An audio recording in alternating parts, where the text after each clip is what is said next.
Hello there, a very good morning to you. We're at a crossroads in history. The Prime Minister tells world leaders. At an emergency summit yesterday afternoon, nations from across the continent met in London, aiming to secure lasting peace in Ukraine. The UK is prepared to back this with boots on the ground and planes in the air. Together with others, Europe must do the heavy lifting.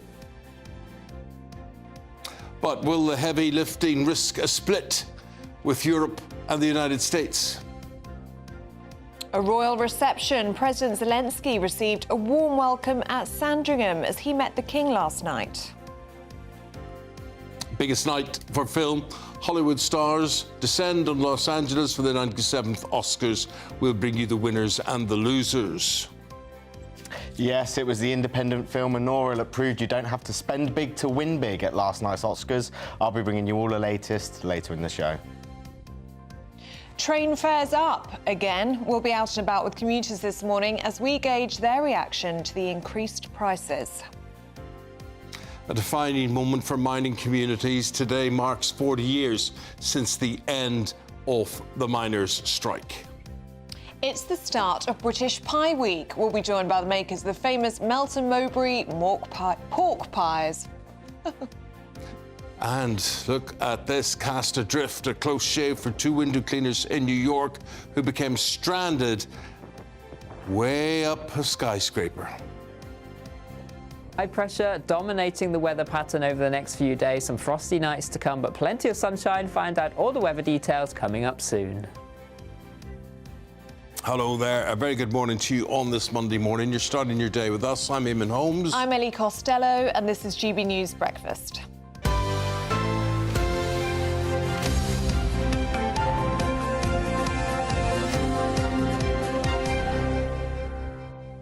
We're just looking at the window cleaners up that skyscraper. I mean, to be a window cleaner up a ladder is precarious enough, but here they are hanging from this Skyscraper in New York. Yeah, apparently the scaffolding broke off and they just started blowing in the wind in this box that they were trying to clean on. Oh, do you know my brother word. does this job? What, swings about like that? He cleans the windows in London on a skyscraper. He goes up that high. Oh, my word. And he loves it. He says it's so fun. You get such an adrenaline rush. But this is what can happen when it all goes wrong. He loves it until it all goes wrong. Well, thankfully it hasn't happened to him. But it those can guys happen. were okay. We should say they were rescued and everything was okay.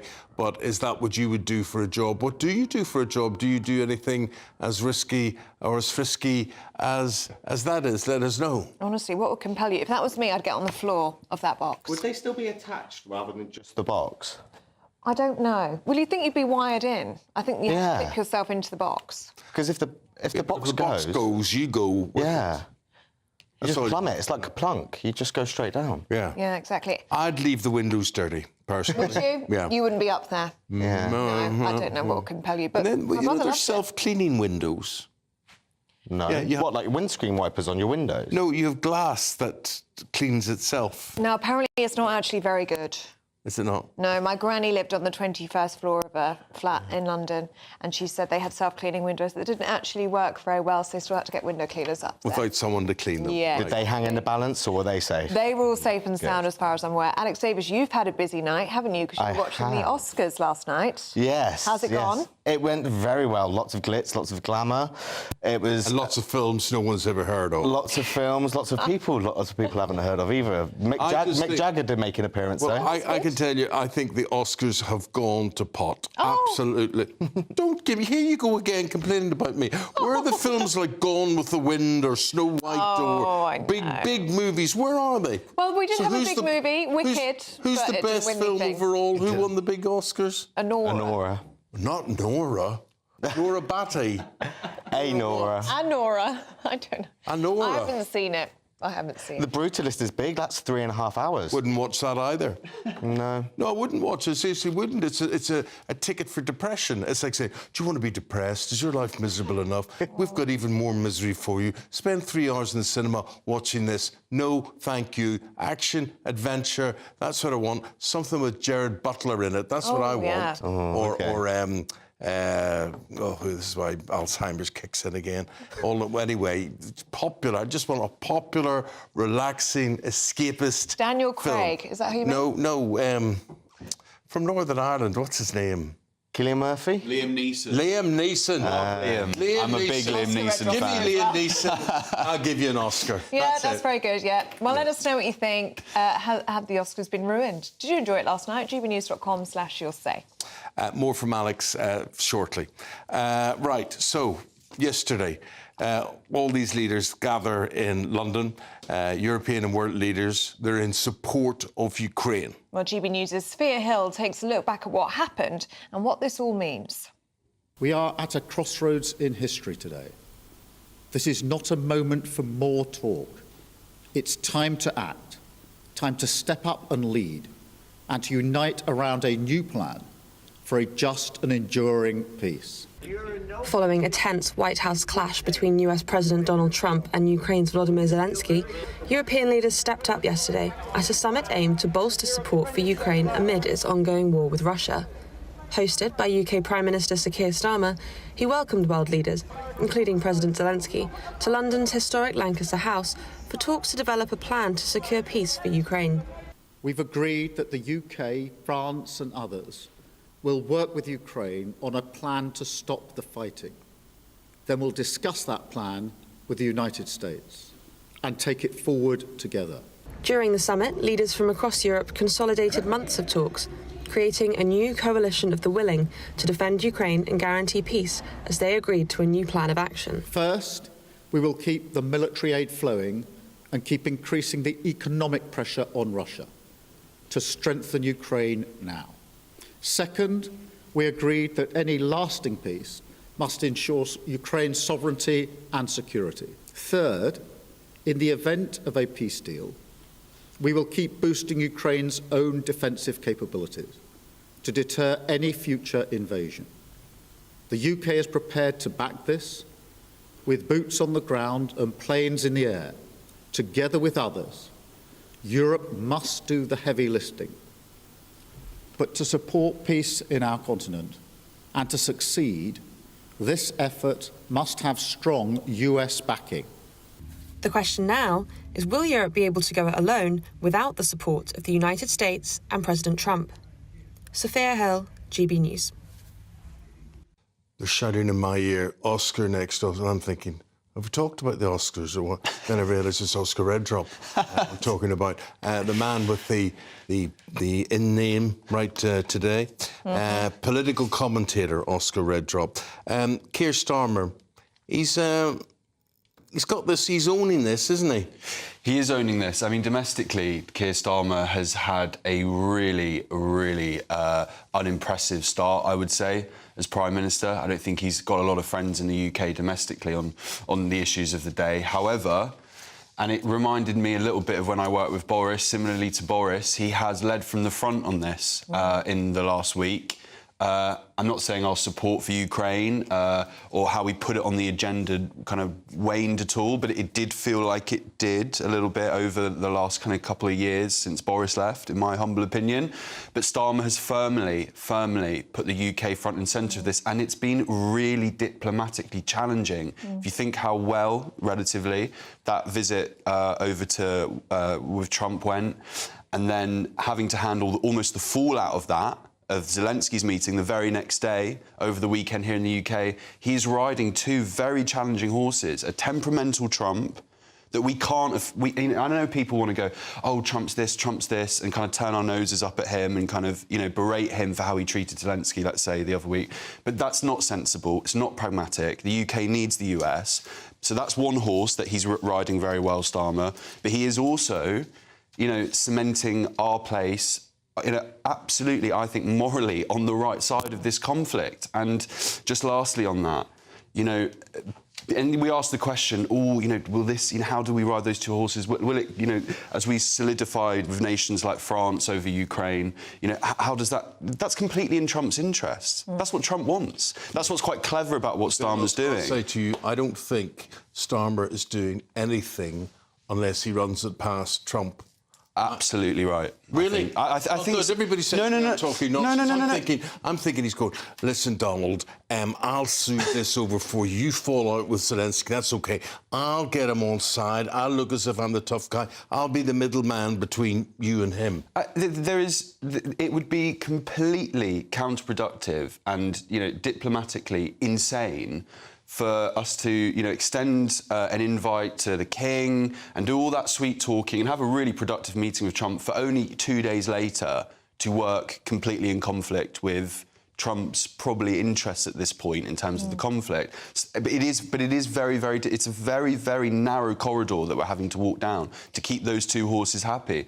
But I have to say, I think at this moment in time, there's still a lot of questions to ask. What does a coalition, a willing coalition, look like? What does that actually mean practically? There'll be people watching this programme who, despite the amazing generosity of spirit that Brits have, and we have done, for hundreds of years, particularly we look at the world wars that we've had in Europe, but they will be thinking, well, what does this mean for domestic issues that actually are in my face every single day? Bills, heating, immigration, the economy, and whilst I think most people would look at Starmer and how we're doing on the global stage this week and think, brilliant stuff, those domestic issues that are nowhere to be seen in the newspapers, I think that's something to be cautious of as well. You're for right, Starmer. though, to mention that generosity of spirit, because I was struck by that, actually, this weekend. There was the people at 10 Downing Street who were cheering for Zelensky as he spoke to Sir Keir Starmer, and apparently that was just random. That was just people that were stood outside. Zelensky was welling up. Yeah, he was welling up, yes. And then at Sandringham yesterday, when he went to meet the King, locals had appeared with the Ukrainian flags.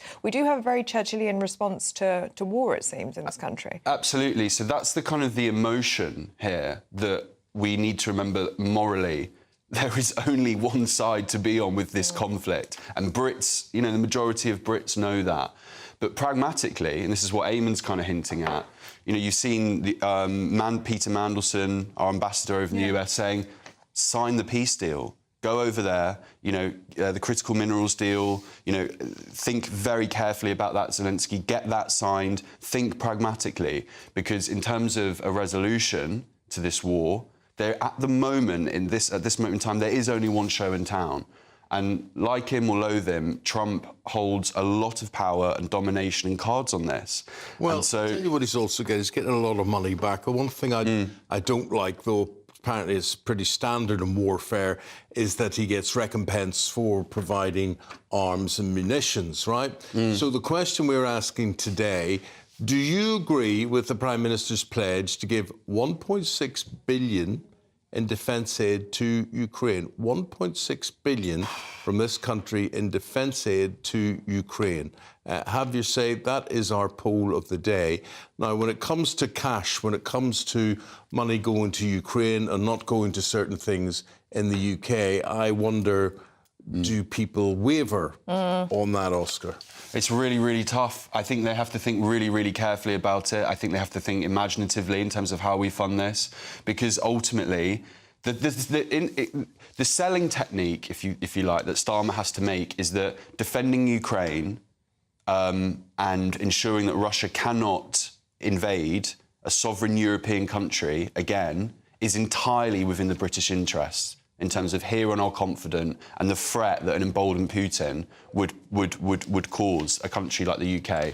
And in terms of how you're funding that, because defence spending is going to have to come up yet again, that will terrify people watching this in a way. But mate, Trump's getting his money back, right? He's going to get his money back. Why aren't we asking for the same? And what would the reaction be if we did ask for the same? And I raise this because the Second World War, everybody talks about the USA coming to Britain's aid. We only stopped paying off the loan for what we got in the Second World War about 6 years ago. But I mean, what is the price and what is the cost of, ultimately, without being too grand about it, freedom? And we have to be seen, and it's entirely in our interest, as I said, to defend that here on our continent. Trump probably is, I think, and they've hinted at this, actually, the White House over the weekend, they're getting pretty bored of this. This is far more distant to them. And so someone like Trump, this is probably just how can I get some money out of this? How can I do a deal? And we need to see that as actually, we need to kind of play into that a little bit and understand the pragmatism that needs to be involved in that. But for us here, it's something different. This is on our continent. Putin is a tyrant. And who are we as a country if we don't stand up and be counted? Well, those are the questions. Do you have the answers? Have Thanks, your Oscar. say this morning and let us know. Let us know what you think. On that £1.6 billion deal, the government is saying that this is going to boost UK jobs and UK growth because it is Belfast that is going to be producing these missiles that we are talking about. So they're saying this is all about British growth, British jobs. Let us know what you think on that one. gbnews.com/you'll say. We've no shortage of bombs in Belfast. You can plenty there to go around, plenty to trade and wheel and deal. The Academy Awards, let's talk about those. Were they bombshell last night or not? The film Anora. Alex, what is the film Anora? Is it a comedy? Is it a serious one? How would you... It's a serious one about an escort who falls in love with the son of a Russian oligarch, and they get married on a whim, and the story is basically about his parents flying over to New York to try and get the marriage annulled. But it delves into the complexities of the treatment of sex workers and things like that. But that won 5 awards last night. That was the biggest winner of the night. I think we can actually see. The film's lead, and I don't know if this is a man or woman. Is it Mikey or... This is Mikey Madison. She's the young actress. She's a young actress. She's brilliant in it. She's brilliant and here she is. Wow, this is very surreal. Forgive me, I'm nervous. I'm going to read off of a paper, but thank you so much to the Academy. I grew up in Los Angeles, but Hollywood always felt so far away from me. So to be here, standing in this room today is really incredible. Yeah, so Mikey Madison there winning Best Actress, which, like the BAFTA, she won it then as well. And it was a bit of a surprise because everybody sort of tipped Demi Moore to get it again for the substance. I would like Demi Moore to have got it. A lot of people would have. She was odds on to with the bookmakers as well. But Mikey Madison just keeps proving everybody wrong. And Anora proved a lot of people wrong last night, sweeping up across the board. It was Best Picture, Best Editing, Best Actress, Best Director, Best Original Screenplay. I think we can hear from the director from the Best Picture speech. Thank you guys so much. Thank you to the Academy. We made this movie for $6 million, shooting all on location in New York City with about 40 crew members. They're all back in New York. This is for you guys. Thank you so much. We made this movie independently. If you're trying to make independent films, please keep doing it. We need more. This is proof. They make it for about £4 million. Does it look like that? No, I wouldn't say so. I think you don't look at it and think it's cheap. But, you know, I mean, it's sort of irrelevant. They really laud the fact it's a small independent film. When you look at something like A Complete Unknown, which is the Timothée Chalamet, Bob Dylan biopic, that was about 65 to 80 million, the budget for that, and it won nothing. Ooh. It won nothing last night. So, you know, it goes to prove that they can really stretch that money, and with an upcoming talent like Mikey Madison leading the way, winning award after award, maybe it just goes to show that you don't need to spend the big bucks nowadays to get the awards glory. Adrian Brody did well, didn't he? Adrian Brody did well. He won Best Actor. He beat Ralph Fiennes in the category, which I was a bit disappointed about because I did quite enjoy Conclave. He did cause a bit of controversy, though, because even though everybody, you know, they're on strict time limits with their speeches, Adrian Brody wasn't going to play along with that, and I think we can see. Please, I'm wrapping up. I will wrap up. Please turn the music off. I've done this before. Thank you. It's not my first rodeo, but I will be brief. I will not be egregious, I promise. I pray for a healthier and a happier and a more inclusive world. And I believe if the past can teach us anything, it's a reminder to not let hate go unchecked. So Adrian Brody winning there for The Brutalist. Yeah. The reason why that's caused controversy, a lot of people think it's kind of entitled, sort of, you know, self-aggrandizing to just say, no, I'm going to keep speaking. He spoke for about 5 minutes. Most of them get about... I know, but this was after about 3 hours. Oh, yeah. It felt like it was another 3 hours.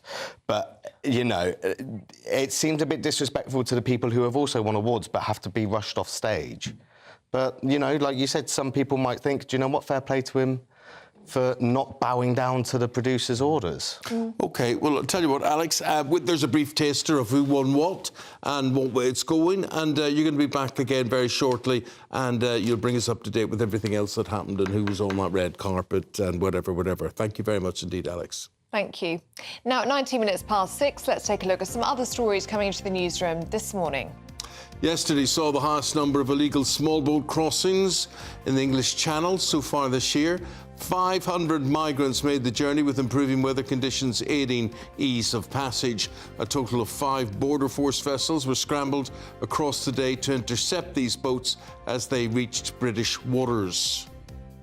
A British-Israeli woman held hostage by Hamas for 15 months said her scars represent freedom, hope and strength.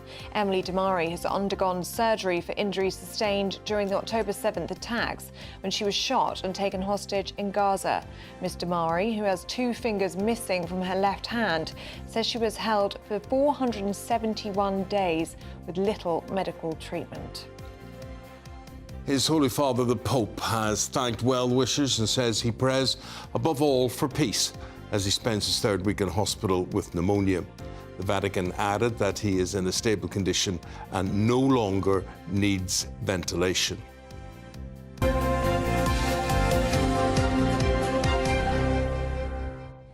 Let's get a look on the weather now, shall we? It was freezing this morning. Frost all over my car. Let's get the update, shall we, with Greg Dewhurst.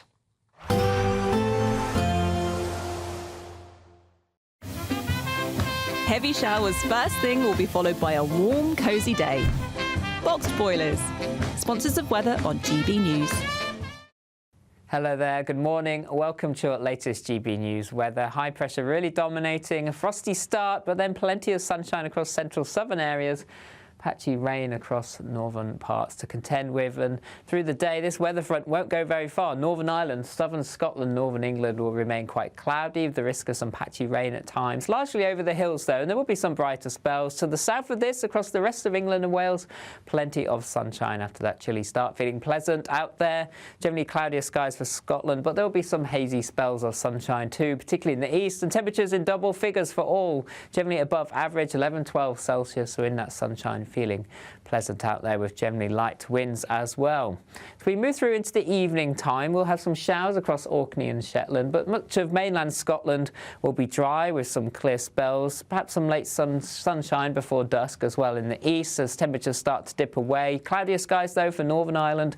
Northern England here, some patchy rain possible at times too, but clear skies across the rest of England and Wales. We'll see temperatures start to fall away quite quickly under those clearing skies, with a frost forming as we head overnight. Some mist and fog patches too under those clear skies and light winds. Still some patchy rain possible across northern England into parts of Scotland into the early hours, and the wind starting to pick up across the far northwest of Scotland too. Temperatures here 7-8 Celsius as a minimum, but under the clear skies again -2 to -5 degrees to start Tuesday morning, but plenty of sunshine, mist and fog patches slowly clearing from England and Wales, and then a fine day to come for many. Plenty of bright to sunny spells, sunnier across Northern England, Northern Ireland compared to Monday, but a weather front will bring outbreaks of rain and some stronger winds to the northwest of Scotland as we move through the day. Gales developing, and once more temperatures back into double figures as we head into the afternoon. See you soon. Expect a warm front, moving from the kitchen right through to the rest of the house. Boxed boilers, sponsors of weather on GB News. At 6:23, we'll go to the break. 40 years today since the end of the miners' strikes in the 80s. We'll be meeting people affected after this. Join me, Nana Akwe, for an informative, interactive news programme with a difference. It's fun. No, he didn't say that, Dave. I'm so surprised. I think there's an element of truth to that. Join me from 3 p.m. every weekend, only on GB News, Britain's news channel. This is GB News, Britain's news channel. Now, a new study has called calorie-labelled menus in restaurants a cause for concern for those who suffer from eating disorders. It has indeed. The review found that people with restrictive eating disorders modified their behaviour when presented with the labelled menus and opted for lower-calorie dishes. Well, joining us now is content creator Adelaide Saywell. Adelaide, thank you so much for joining us this morning. Now, I know that you yourself have struggled with eating disorders over the years, and that is what's led you to kind of advocate using your online platform to try and help other people who might be struggling. Do you want to just talk to us a little bit about your story first of all? Yeah, so I've had an eating disorder since I was younger, and it's kind of flip-flopped between anorexia, bulimia and binge eating disorder. And it was in 2020 that I was officially diagnosed with anorexia, and I started my recovery on the 1st of May of that year. Recovery was really, really difficult. It took me, I'd say, at least a year or two before I really went into recovery for the right reasons. I was kind of in like a quasi-recovery where you're like 1 foot in, 1 foot out. And because it was during 2020, it was obviously during COVID, so I didn't have as much support as I could have had, and I had to have therapy, but I had to have it like over Zoom, so they wasn't able to really like talk me through and see me and things like that, which made it really difficult, and not allowed visitors. So it was quite isolating and lonely, which made it even more difficult, and things ended up getting a little bit worse before they started to get better. GB News, the People's Channel. In the GB Newsroom, we bring you the news as it happens. With our team of dedicated journalists across the UK, we're ready to keep you up to date with what's happening every half an hour, every single day. Bulletins here on GB News, the People's Channel, Britain's news channel. We're proud to be GB News, the People's Channel. And as you know, we always love to hear your views. Now, there's a new way of getting in touch with us at gbnews.com/yoursay. By commenting, you can be part of a live conversation and join our GB News community. You can even talk to me, Bev Turner, or any of the members of the GB News family.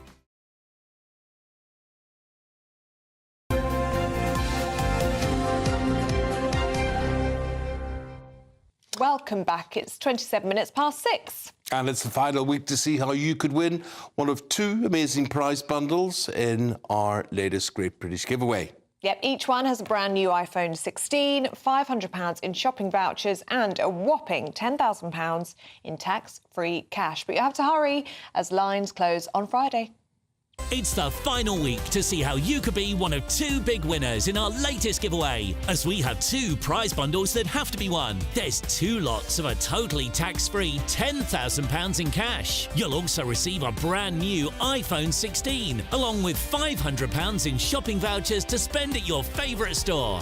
Hurry, lines close on the 7th of March. For another chance to win, text cash to 63232. One entry costs £2 plus 1 standard network rate message, or text bonus to 63232. 5 entries cost £5 plus 1 standard network rate message. Go to gbnews.com/win. Entries start from just £2. Call 0903 681 3232. Calls cost £2 plus your network access charge, or post your name and number to GB11 PO Box 8690 Derby DE1 9TT. UK only. Entrants must be 18 or over. Lines close at 6 p.m. on the 7th of March. Please check the closing time if listening or watching on demand. Good luck.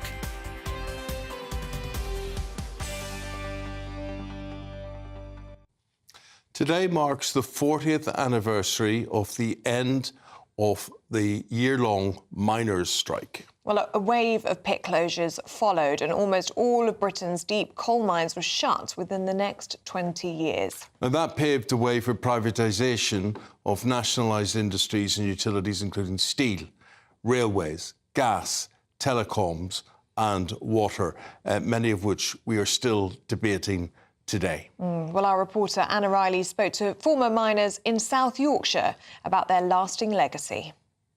We pedalled and got it all. Good old days. Sharing memories of the pit over a pint. March the 3rd, 1985 marked the end of year-long coal mining strikes.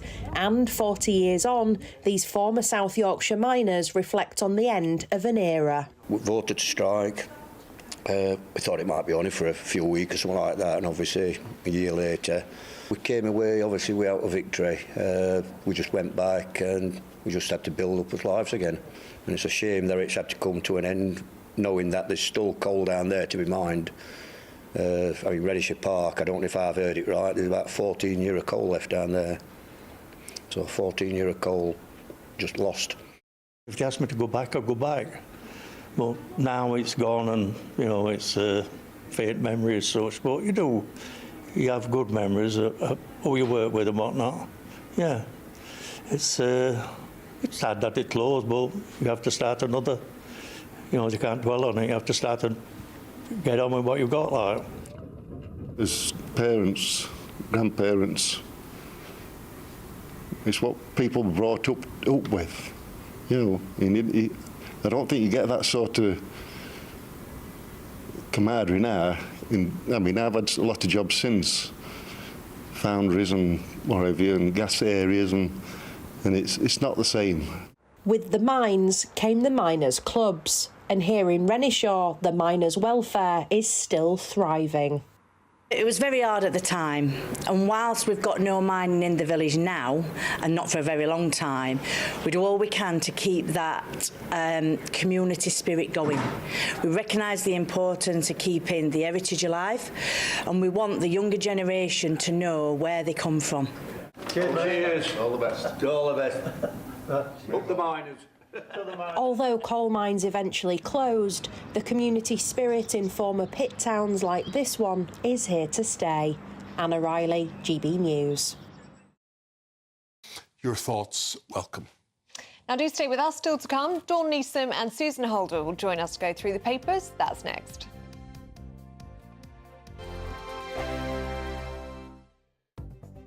The latest GB News travel.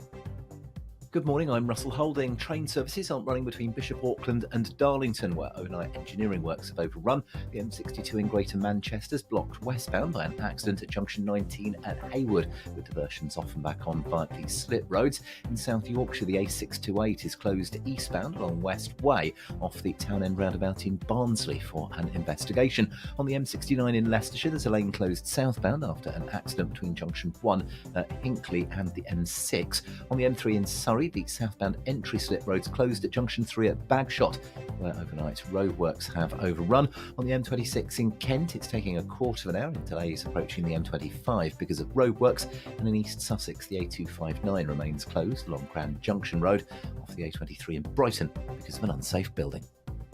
You can stay up to date throughout the day by visiting our website, gbnews.com. Good Afternoon Britain isn't just about us. The wonderful thing about this programme is it's about everyone watching. It's an interactive programme. Well, there absolutely is something to see here, and we're going to be talking about it more. Whether it's breaking royal news, Will, please bring us up to date. Or indeed a particularly punchy speech in the House of Commons. Very, very curious. We bring it to you live, and then we bring you live reaction as well. That's Good Afternoon Britain, weekdays from midday. Only on GB News, the People's Channel, Britain's news channel. Join me, Camilla Tominey, for a frank and honest discussion with those in power that cuts through the spin and gets to the heart of the issues shaping our nation. You haven't confirmed that you want to stand as leader, but you haven't ruled it out either. This report basically says that he's not fit to stand trial. Is he indecisive? Incompetent? I deliver the dose of reality Westminster needs. That's the Camilla Tominey Show at 9:30 every Sunday on GB News, the People's Channel, Britain's news channel.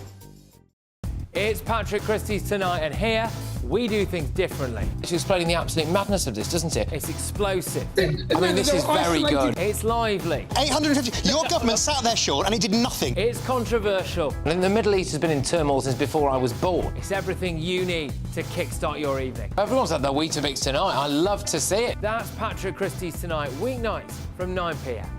Only on GB News, the People's Channel, Britain's news channel. Hi, I'm Michelle Dewberry, and my show is your opportunity to cut through all the noise and dive in headfirst to some robust debates. Ideas clash. Situation, No, isn't it? Because the failure is... You're deliberately avoiding my point. Nothing's held back. And if you think this is the end of it, wait for more. And we do not shy away from the difficult stuff. Sometimes I want to shake people and say, if only you understood. So join me on Jubes & Co. weeknights at 6 p.m, only on GB News, Britain's news channel.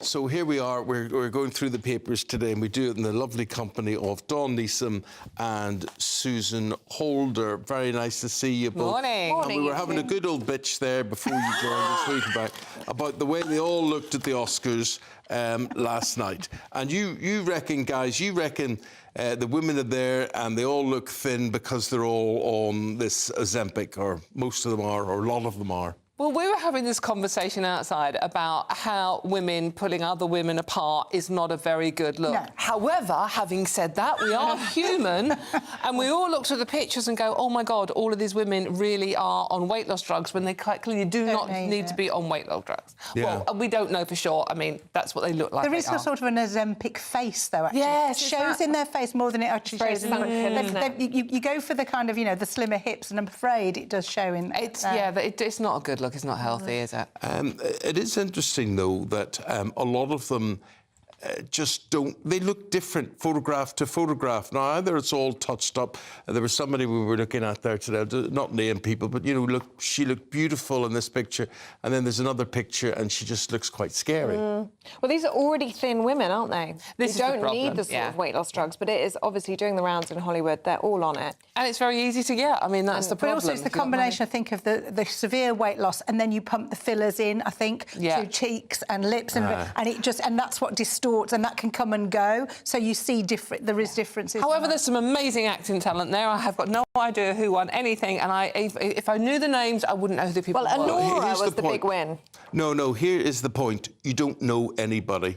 I look at it, and it's not like the 70s and the 80s where you look and you say, well, there's an obvious film star there. They look in the act. They're here today, they're gone tomorrow. Anora, I mean, it's meant to be... I've no idea. Has anyone seen it? No. If anyone's seen it, let us know. But new things do have to break through. I mean, Adrian Brody was up for... Demi Moore was up for... She didn't win it, but she was there. There were people there. Whether they won it or not was another thing. I mean, I heard you talking before about you wanted to kind of like an action adventure. I'm not going to go and see it in Brody's film. No. That'll depress me, right? I mean, presumably Wicked isn't your bag either. Absolutely not. But it is. You know me so well. But that is... I've got something lined up for you later on as well. But escapist kind of stuff, that is Wicked. Yes. So there is light and shade there, whether you like it or not. But action films very rarely win. I mean, whoever thought, right... Not worthy enough. Yeah, let's sit around and have a film about, the Pope and about architecture. Yeah. And everyone's I must go and see those two. They sound like a real humdinger. It's never the popular one, is it? It's never the one that's It's never the John Waynes of this world. But that's true in all culture. If you look at comedies, they're never as well regarded as things where people die and kill themselves and have a mental breakdown. It's all very highbrow, isn't it? Music that is dirgy and worthy is always regarded more than something that is happy. And actually, the harder thing to do is to make people laugh, or to write something uplifting, or to leave somebody with a kind of comedy kind of feel. Those are actually things that are harder to do, but they're never as well regarded as things that depress people. I'm going to say something controversial now. Oh, are you? Oh, God, I've never known. Your husband is an all-time hero of mine, right? Absolutely. Entertainment, musically, there's nothing he's going to do that's going to annoy me, right, at all. I wish I could say the same. Well, no offence. But would he have been relatively starved, I don't know the answer to this, Go on. of big awards? Of music recognition. So you're talking about Noddy Holder of Slade, for anyone who doesn't know who I'm married to. And no, I think he would say that there was... I mean, I've known him win songwriting awards, and I think he's got an Ivor Novello, and they opened the first Brits ever and played there. I don't know that he would say he was starved of awards. I would agree with you. I think there are more awards they should have won and could have won. And I think now they're lumped into the whole glam rock thing, when actually they were a fantastic live rock and roll band that had a huge body of work, and obviously they're only known for the one song. But Yeah, I mean, he doesn't get upset about it. You would be more upset about it than he is, because he knows what he did and he knows how good it is, and he doesn't live in the past. Well, but other people tell him all the time, if you're you're going to not live as in the well past, regarded. you're going to buy vinyl or do anything like that. Slade, you know, just... you know, Flame, you know, how does it feel? You know, there's so much stuff. You just can't go wrong. But they're bringing out Flame, the movie they made in 1973. They're bringing it out again this year. They've remastered it, and it's like a digital Blu-ray release. Ooh. So you say that. So people do. It is still there. People do still give them the recognition in that way. So he's not worried about it. Don't worry about him. And my highlight of the Oscars was Mick Jagger coming on stage. Yeah. 81 to present the gong for Best Music, Screenplay, whatever it was. Yeah, who cares what he was presenting it for? Mick Jagger, a proper star, old-school Hollywood star, got a standing ovation just for walking on stage. All right, it's 81, but got a standing ovation. And, you know, he was the star. He looked out of that room and goes, I'm a much bigger star than any of you. But then again, that's longevity, and we can't knock the people we haven't heard of yet because they haven't been around as long. They can't be around as long yet, can they? Well, yeah, who knows? Who knows? Should we stick with entertainment? And what do you make of the Brits? Yes, I watched most of the Brits, I have to say, and there's a big piece in the Daily Mail today showing a lot of the artists who were involved, Charlie XCX and Sabrina Carpenter and people like that, and other people who attended. The opening performance, the performance value was very good. The Brits can sometimes be a bit dodgy, but actually I thought the whole performance value of the whole show and the production values were good. But Sabrina Carpenter's performance, I don't want to sound like an old lady, but I was shocked. She's raunchy. She's very raunchy. They all came... There was a lot of... Who is she? I have no idea. I thought the Carpenters were in the 70s. Yes, well, I'll show you her. Yeah, you can see her there. This blonde one here. She performed in stockings and suspenders, and that in itself is fine. I mean, she was covered up. But there was a lot of choreography that I can't describe on breakfast television. She was doing mansplaining. She was... Not mansplaining, manspreading. There was a lot of open leg thrusting your crotch towards the camera choreography. And what my take on that was... Is that where we got to? Is this what we've... You know, there were so many women who were being given accolades and who were performing, but that's a great thing. Women have really taken their place in music. But does it have to be in your knickers and doing that? And the end of the performance, pretending to do a sex act on a man dressed as a soldier. Is that really... what we need? I don't know. Well, she always talks about reclaiming her sexuality, doesn't she? And that's why the she biggest does it. con of all. And we had this the first conversation we had when we were talking about the Brits and the Oscars, and obviously two women of a certain age. It's like, oh my God, why didn't they just wear more clothes? And we had that. Oh, it's reclaiming her sexuality. I don't feel empowered by it. I think it's the biggest con that women have been sold. It's like men going, yeah, you're reclaiming it. Just wear your knickers. And Davina McCall, who looks great, and who is actually, I mean, she's perfectly decent, but she's wearing a sheer dress over bra and pants. She looks great. She's been through a lot. I don't want to criticise another woman, but to me, it just... You need to look like... She's in the paper because she is competing with those other women. That's what she's doing there. And I kind of feel it's a shame she feels she needs to do that. She's wearing a neck curtain and 2 sequins. I mean... See, I was quite embarrassed by that because I was with Davina the night before having dinner. With her the night before, and funny enough, I couldn't look at her the same way. Like that. She was wearing more than that when you were having dinner, hopefully. She was. She was. No, but you know, she was in love with life. Oh, that's fantastic. That's the main thing is, and she was. The fact that she's well done. And I'm not, as I say, she looks great. What I hope is that, and I mean, that is what she will tell you. It's empowering. I want to do this. That's fine. But I know people who work in television and women who work in television who feel they have to kind of portray themselves a certain way. OK, ladies, we'll be back with you in a few minutes' time. Thank you very much. We're going to take a look at the European weather, and just an apology for the language at the top of that segment. If you are offended by that, we do apologise. Thank you.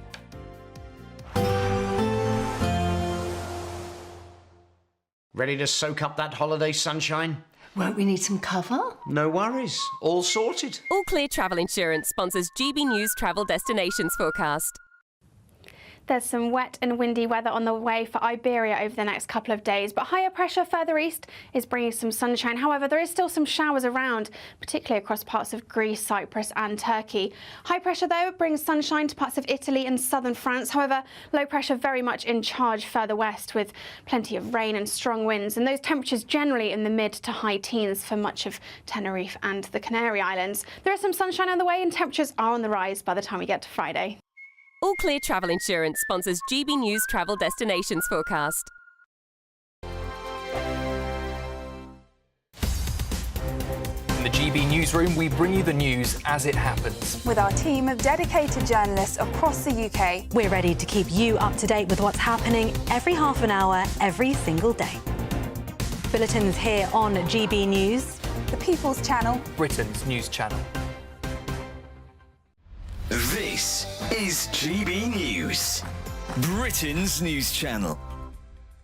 An advert for clothing retailer Next has been banned after it's judged to feature an unhealthily thin model. Well, the advert, which was a product listing for denim leggings on the retailer's website, was deemed irresponsible by the Advertising Standards Authority after a single viewer complained. A single viewer, OK. In its defence, Next said the ad was created with a strong sense of responsibility to both consumers and society, and while admitting the model was slim, they added that she had a healthy and toned physique that aligned with the nature of its product, its leggings. Well, is it irresponsible to feature slim models in adverts? Let's debate this now. We're joined by the Showbiz broadcaster and body positivity advocate Danielle Broadbent and the journalist and broadcaster Emma Trimble. Danielle, let's start from you. Did the Advertising Standards Authority get this one right?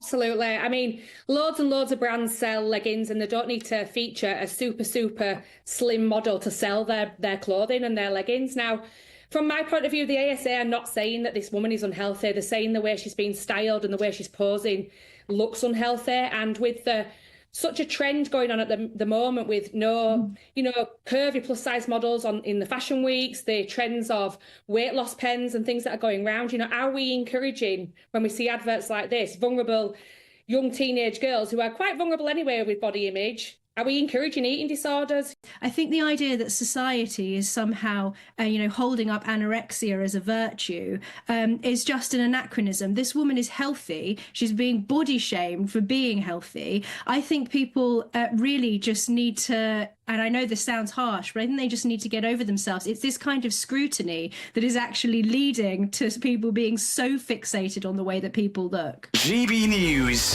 the People's Channel.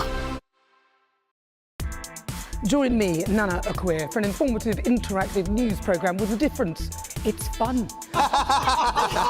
No, he didn't say that, Dave. I'm so surprised. I think there's an element of truth to that. Join me from 3 p.m. every weekend, only on GB News, Britain's news channel.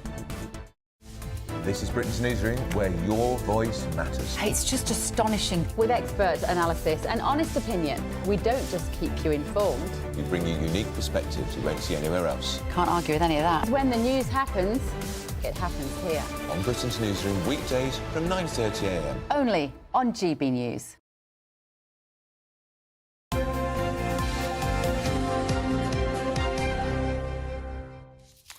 Welcome back. We're going through the papers, still with Dawn Newsome and Susan Holder. Morning, you two. Morning. And let's talk about the king-size welcome for Zelensky, shall we, Dawn? We have to, yeah. Obviously, this was happening all over the weekend. This is Zelensky for this summit of 18 European leaders that Starmer convened in central London to agree on a way of sorting out the problem we seem to be in with our Russia and the Ukraine situation. A coalition of the willing. Zelensky obviously was the star of the show, and after this meeting with the European leaders went on to meet the king up in Norfolk. Sandringham. Yeah. Sandringham, yeah, and was very, very warmly welcomed on both occasions. And, something has to be done, and it's like, someone used a phrase over the weekend that made me realise how serious this situation was, saying this meeting puts Europe on a war footing. And that brought me up short, because I thought, well, this hasn't happened since the Second World War, this level of meeting between so many people talking about the defence of Europe, not Ukraine. The defence of Europe is what this was about, and how we all need to raise our GDP defence spending to at least 3.5%. So this 2.5% that Starmer was talking about by 4 years' time, just not going to cut it anymore. And that brought me up short. And I thought, yes, this is serious. We do need to take it seriously. And hopefully this coalition of the willing, something will come out of it. But the quote that got me, and it's on the front of the Telegraph, is EU President Ursula von der Leyen saying Ukraine would be turned into a porcupine that could not be ingested. Maybe something got lost in translation here, but I have got no idea what she's talking about. It's a bit like our, who was it? Our Eric Cantona with seagulls following the trawler. No idea. But it was that, you know, Europe is now on a war footing that worried me. Can Europe go it alone, though, without the US? That's the question. Well, I don't think they can, and I don't think they will. But I think, as edifying as the spectacle was in the Oval Office, it's had an effect, and the effect is that unifying Europe. Is Europe are all going, oh, actually, we can't just kind of, and as crazed as Trump often appears, there may be method in his madness there because it's had an effect. I also think that they will eventually sign that deal because he wants to sign that deal because there's something in it for the United States, and it will. And Zelensky, I don't think he's against doing that deal. He just was, you know, against the kind of way they were talking about, excuse me, diplomacy. I think what our point in it is quite crucial because people talk about why do we need the royal family? Well, look at the soft power we're showing, and look how much balm it helped Starmer in his meeting in the Oval Office, and now we're showing you know how to actually conduct a state visit or a meeting of the kind that we've had. And people are also saying, oh, we won't let Trump have this meeting. Yes, we will. Oh, of course. And it will be done with diplomacy and in good spirits, and that's what we do. Yeah. And we will and it will go ahead, and it will be done in a very dignified way, which is the way to do things. It's interesting, Suzanne, you used words like dignified. I think it's most undignified. It is. And I think it's just disgraceful that Trump saying, yeah, we'll help you, but we want some money for it. Yeah.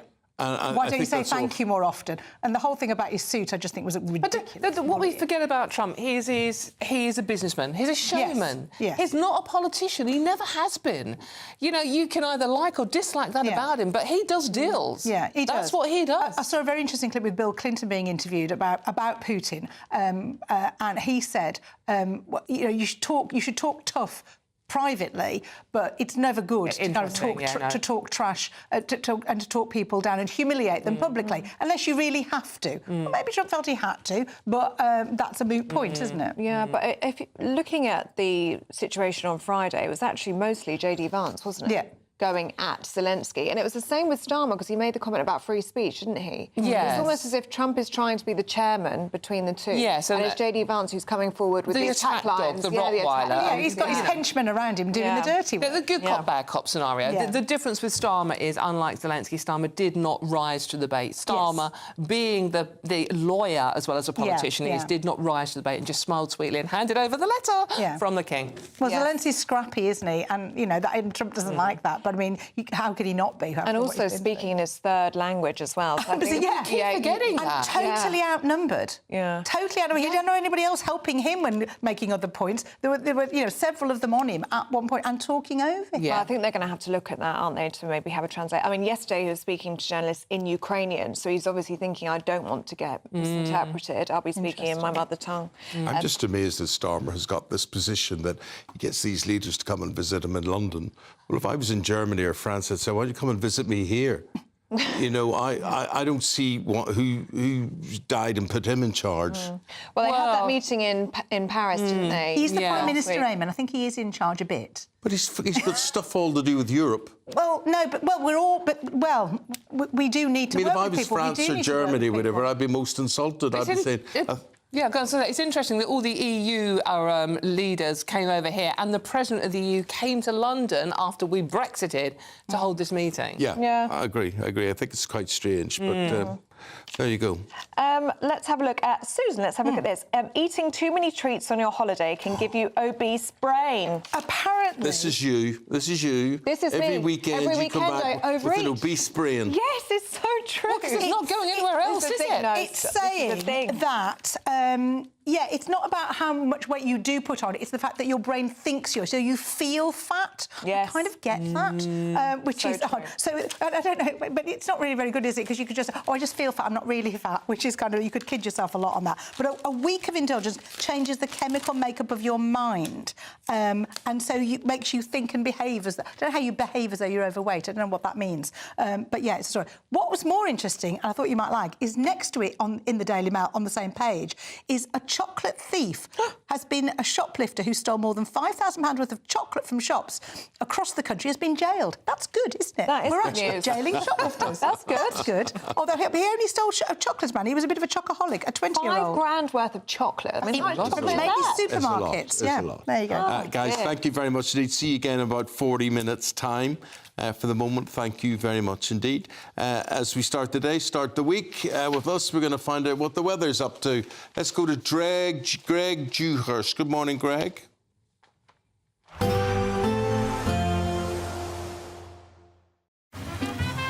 Despite the morning rain, it'll be a nice, warm, cosy day ahead. Boxed heat pumps, sponsors of weather on GB News. Hello there, good morning. Welcome to your latest GB News weather. High pressure really dominating, a frosty start, but then plenty of sunshine across central southern areas. Patchy rain across northern parts to contend with, and through the day this weather front won't go very far. Northern Ireland, southern Scotland, northern England will remain quite cloudy with the risk of some patchy rain at times, largely over the hills though, and there will be some brighter spells. To the south of this, across the rest of England and Wales, plenty of sunshine after that chilly start. Feeling pleasant out there, generally cloudier skies for Scotland, but there will be some hazy spells of sunshine too, particularly in the east, and temperatures in double figures for all, generally above average, 11-12 Celsius, so in that sunshine feeling pleasant out there with generally light winds as well. As we move through into the evening time, we'll have some showers across Orkney and Shetland, but much of mainland Scotland will be dry with some clear spells, perhaps some late sunshine before dusk as well in the east as temperatures start to dip away. Cloudier skies though for Northern Ireland.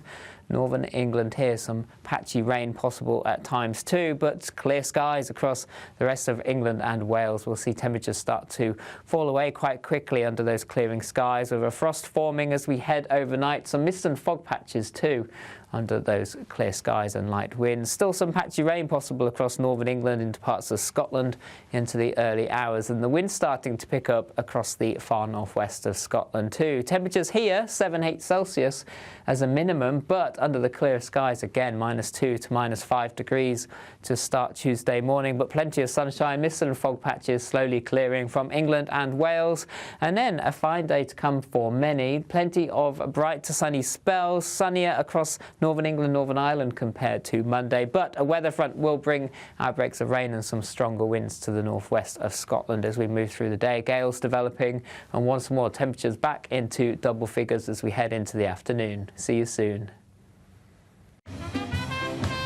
There will be a light breeze in the morning, leading to a warm front. Boxed heat pumps, sponsors of weather on GB News. The latest GB News travel.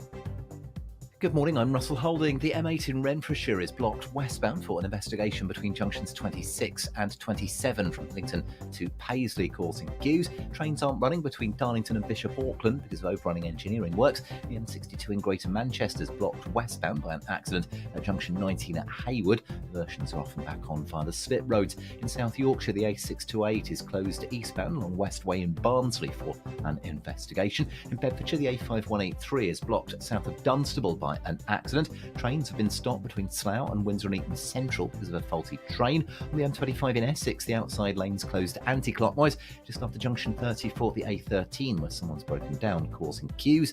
And Eurotunnel reporting a wait of up to an hour for passengers at Folkestone. And that's the latest. You can stay up to date throughout the day by visiting our website, gbnews.com.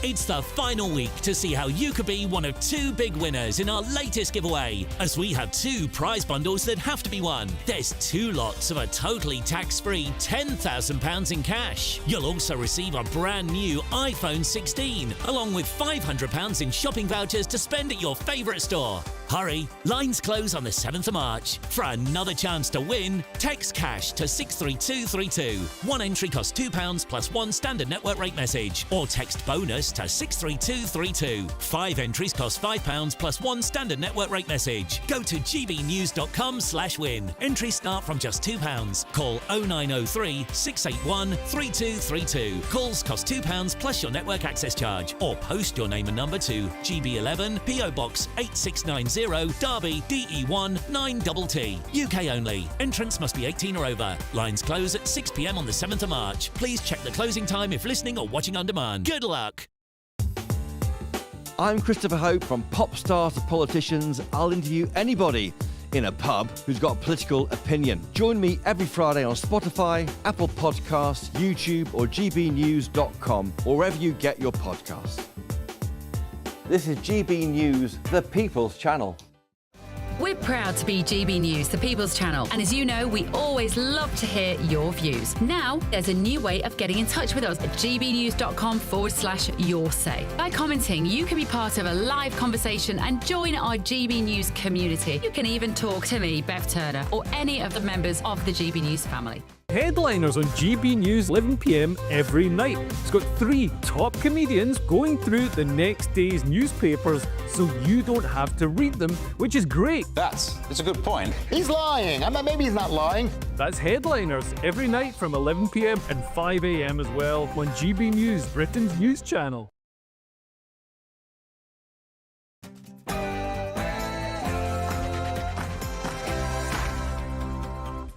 Good morning. We're at a crossroads in history, the Prime Minister tells world leaders. At an emergency summit yesterday, nations from across the continent met in London, aiming to secure lasting peace in Ukraine.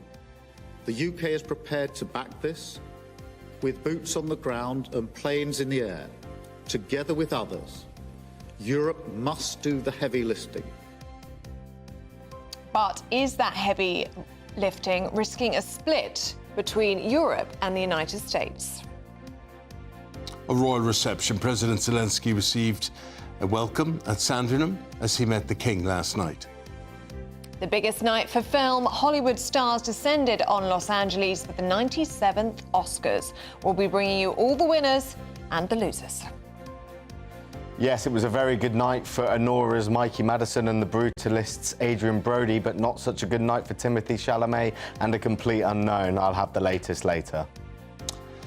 Train fares up again. We'll be out and about with commuters as we gauge their reaction to these increased prices. A defining moment for the mining communities across Britain. Today marks 40 years since the end of the strike. It's the start of British Pie Week. We'll be joined by one of the chefs behind the famous Melton Mowbray pork pies. High pressure dominating the weather pattern over the next few days. Some frosty nights to come, but plenty of sunshine. Find out all the weather details coming up soon. Hello there, very good morning to you on this Monday morning. I'm Eamonn Holmes. I'm Ellie Costello, and this is GB News Breakfast.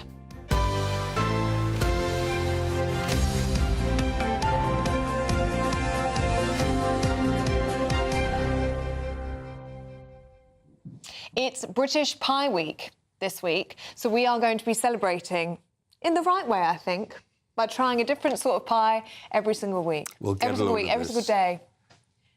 So Ellie hasn't had a pork pie ever. Ever. Ever. Ever. I have a knife and fork if you fancy So do I. cutting into one. Should we have a taste test? So I've just Googled it, and it doesn't sound great, guys. It says a pork pie consists of a filling of roughly chopped pork and pork fat surrounded by jellied pork stock. And very nice it is too. Well, here we go. It's a Melton Mowbray pork pie, and Ellie is going to make literally a pig's ear of it here. Oh, I didn't expect it to be There's a few of them in there as well, I imagine. Oh, don't say that, because I just imagine the little piggies in their ears, and they've been put into a pie. Oh, oh no.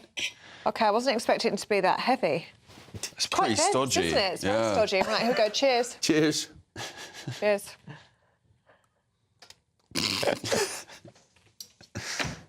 Oh, my God. No. It's a bit stodgy. That's because you've got your obese brain in today.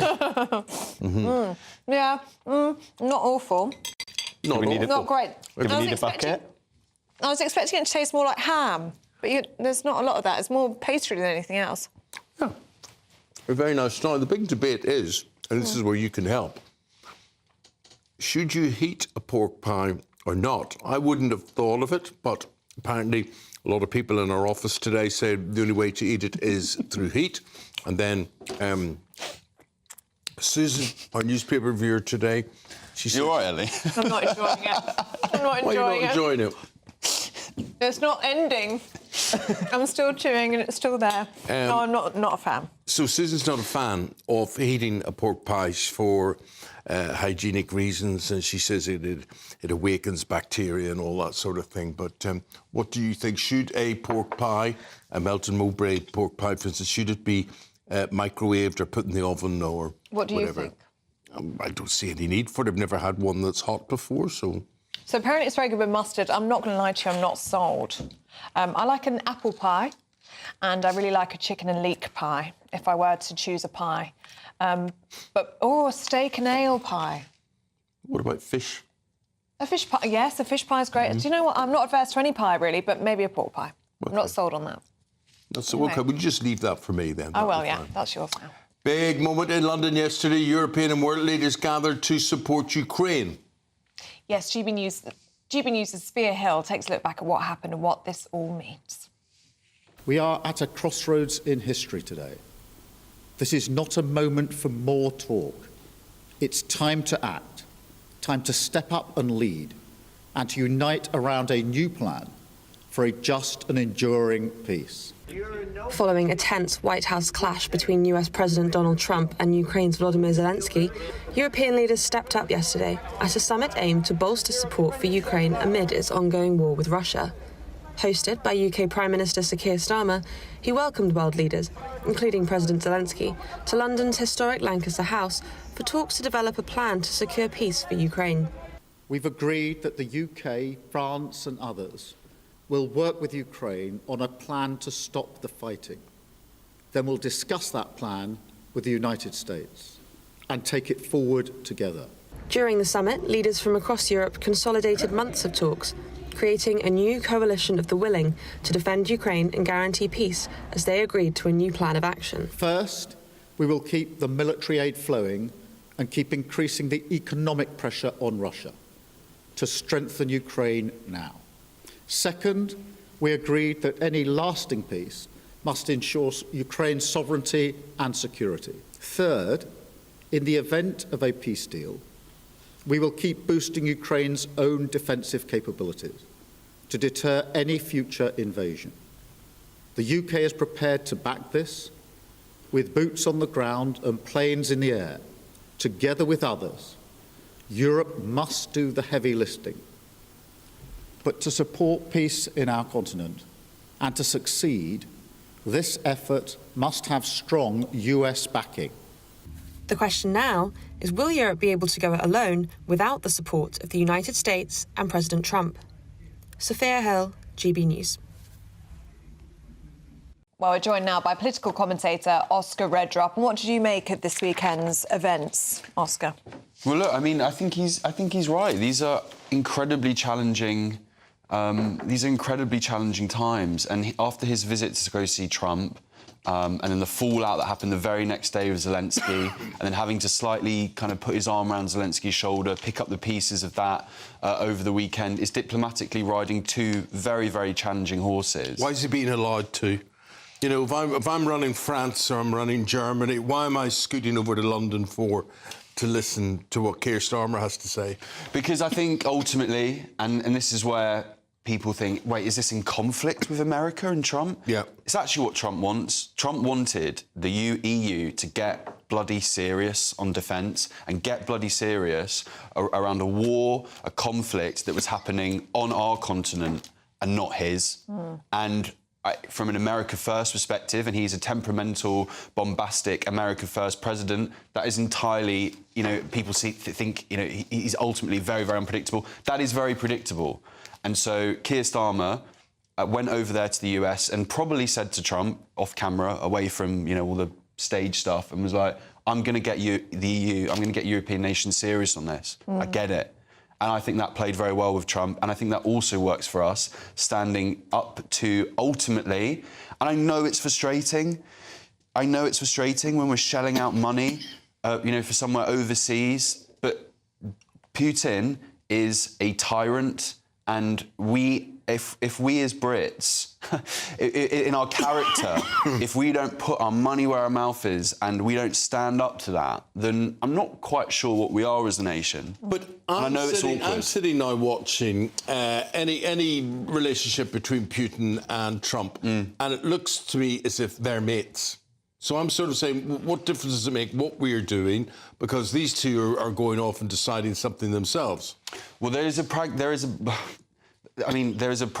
point to that, which is, yes, we can do all the, coalition of the willing and all that kind of lovely arms around the shoulder stuff. Important. I don't mean to minimise it.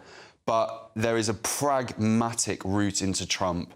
And people might admit that's distasteful, but ultimately... And even our own ambassador, Peter Mandelson, over there, has said, just sign that critical minerals deal. It's kind of the only show in town. If you're Zelensky, morally, I couldn't be more on the guy's side. Tactically, kind of strategically, diplomatically in that meeting, did he play a very smart move with someone like Trump? Maybe not. Is that bad advice that he's been given, though? I mean, he was speaking his third language. I think you could tell. Yeah, you could tell. He was struggling to keep up with criticisms that were coming his way. Trump wanted to rough him up, and he kind of slightly... He didn't do the best job of kind of cooling that down, and it's sad in a way. Like, why should he have to do that? Why should he have to be the B-side? Why should he be subservient in a way? But ultimately, he was in the Oval Office. It is the only show in town. Trump, whether you like it or not, holds a lot of cards over peace. And I think, as well as showing the strength here at home, there is a pragmatic. We have to get smart in terms of what we can get from Trump and ensuring that choking peace. on a pork pie, forgive me. It's all right. Stuck somewhere. But let me ask you this. So Trump gets his minerals deal, right? And then we're announcing, we've got a missile deal. We're going to bomb the heck out of Ukraine or whatever. But we've got a missile deal out of it, so it's all OK. I think that's a big part of this, because it's like, again, the tough sell for Starmer here is I'm going to basically ultimately ask the British taxpayer to dip into their pocket once again for something that doesn't even... I mean, people, when they see their NHS service on its knees and they're paying more and more in tax for it, struggle with it, let alone a war that is on our continent, yes, but does not directly involve us. That's a really tough sell. So it will be stuff like the manufacturing in the defence sector. These missiles? Are we paying for our own missiles? I have absolutely no idea, but what I do know is that if the British people feel as though they are forking, hand over fist in their back pocket for this, not domestic issue, let's be honest about it, that's a really, really tough sell. So he has to, and I don't really have the answer to this, so hands in the air here, but we have to sell to the British people that it is in our British interests to push someone like Vladimir Putin back. He doesn't share our values. Like, we talk about British Western values. That man doesn't share those values. We want him weaker. We want him deterred. We don't want him emboldened, invading a European, a fellow European country. And if there's a way that he can sell, to your point, Eamonn, the manufacturing and emboldening our defence industry here and capability, and that results in jobs, then that's probably a smart way of doing it in parts of the deindustrialised country that we have. Maybe that's a good way of selling it and boosting industry in this country. But if I was the Russians, you see, I would say, where are they building this? Where are they boosting this? You said Belfast? Belfast. Yeah, I would say... Your hometown. Just give me a big missile and target Belfast. I take a serious point. There is, and it's funny, there is an escalation fear and point in all this. Pre-war age...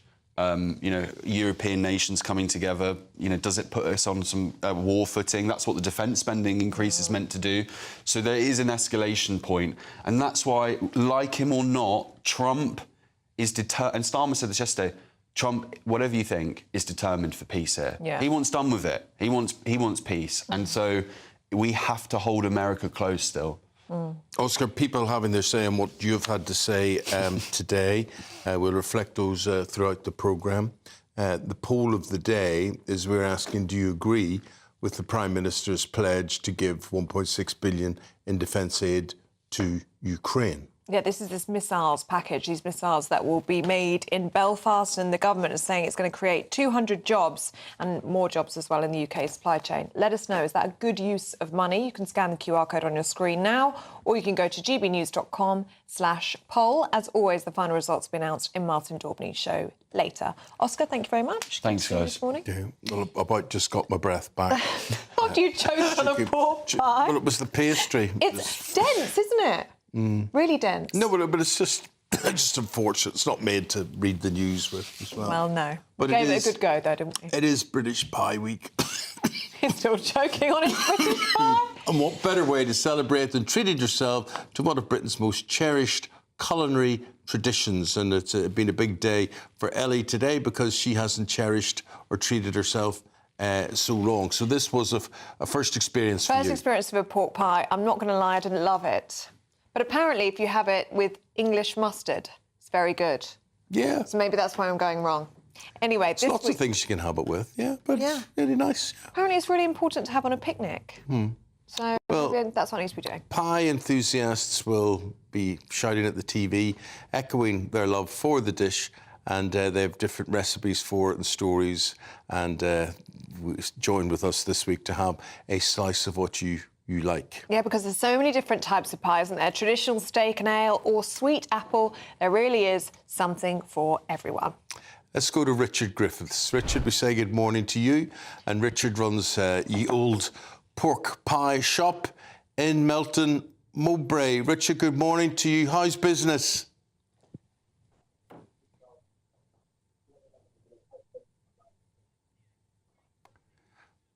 Oh, no, we can't hear Richard. Well, Richard can hear us, which is the main thing. We're halfway there. So what are we going to do? Are we going to pull the plug on Richard, or we... We'll see if we can reconnect with Richard, shall we? And let us know what your favourite pie is, please, for British Pie Week. gbnews.com/you'll say. Are you a sweet or a savoury person? Do let us know. Back with Richard after the weather. Greg Dewhurst. Good morning, Greg.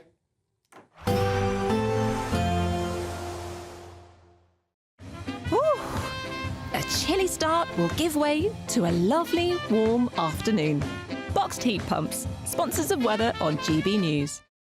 Hello there, good morning. Welcome to your latest GB News weather. High pressure really dominating, a frosty start, but then plenty of sunshine across central southern areas. Patchy rain across northern parts to contend with, and through the day this weather front won't go very far. Northern Ireland, southern Scotland, northern England will remain quite cloudy with the risk of some patchy rain at times, largely over the hills though, and there will be some brighter spells. To the south of this, across the rest of England and Wales, plenty of sunshine after that chilly start. Feeling pleasant out there. Generally cloudier skies for Scotland, but there will be some hazy spells of sunshine too, particularly in the east, and temperatures in double figures for all, generally above average, 11-12 Celsius, so in that sunshine feeling pleasant out there with generally light winds as well.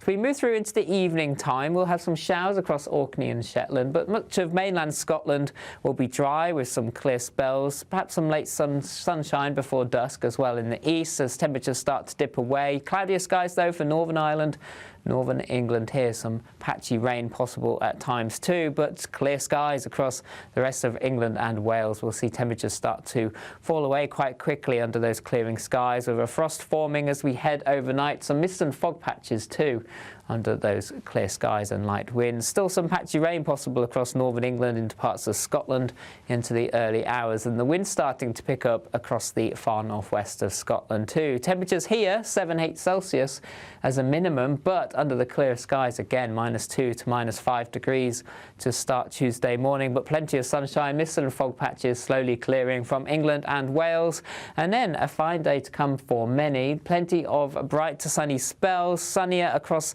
Northern England, Northern Ireland compared to Monday, but a weather front will bring outbreaks of rain and some stronger winds to the northwest of Scotland as we move through the day. Gales developing, and once more temperatures back into double figures as we head into the afternoon. See you soon. A nice bright morning will generate a lovely warm day, right through to the evening. Boxed Solar, sponsors of weather on GB News. Well, a Melton Mowbray pork pie, that's what we've got in front of us. We should also have in front of us Richard Griffiths. Richard runs Ye Old Pork Pie Shop. Richard, before we got banjaxed with the sound situation there, I was asking you how business is. Yeah, very well, thank you very much. Good morning, everyone. We had a great Christmas, and now we're kicking into 2025, and we're doing really well so far, so thank you. So how many pork pies are you making a week there? Oh, well, a week we're doing about $250,000 a year out of this shop, and then one of our large bakeries makes over $3 million a year, so yeah, big numbers.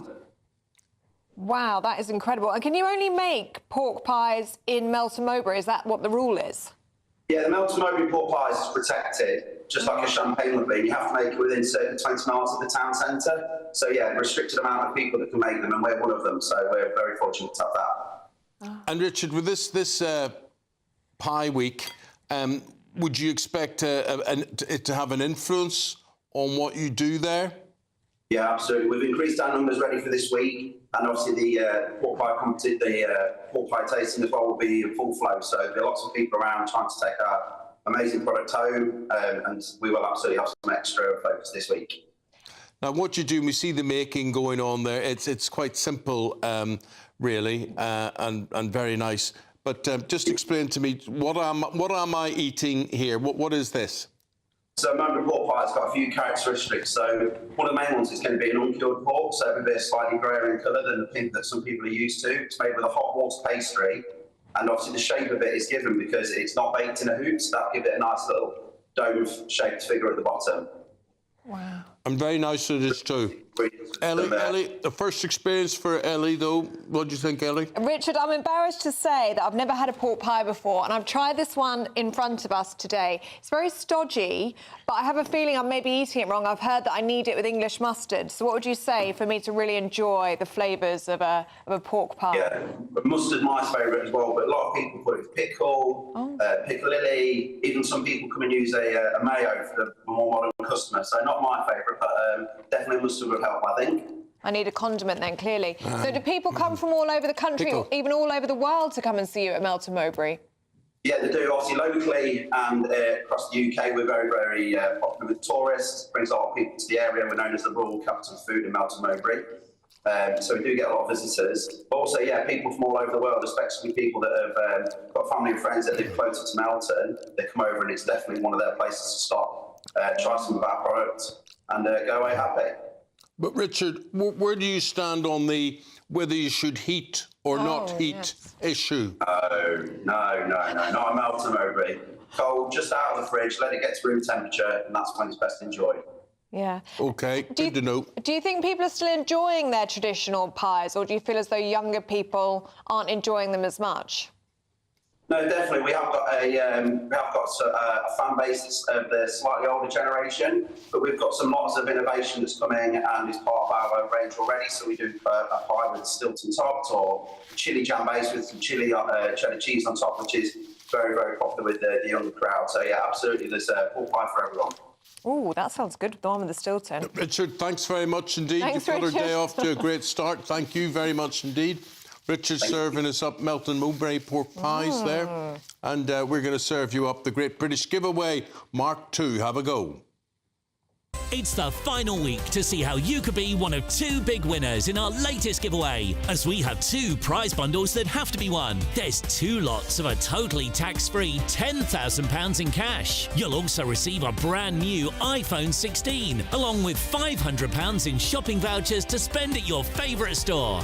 Hurry, lines close on the 7th of March. For another chance to win, text cash to 63232. One entry costs £2 plus 1 standard network rate message, or text bonus to 63232. 5 entries cost £5 plus 1 standard network rate message. Go to gbnews.com/win. Entries start from just £2. Call 0903 681 3232. Calls cost £2 plus your network access charge, or post your name and number to GB11 PO Box 8690 Derby DE1 9TT. UK only. Entrants must be 18 or over. Lines close at 6 p.m. on the 7th of March. Please check the closing time if listening or watching on demand. Good luck.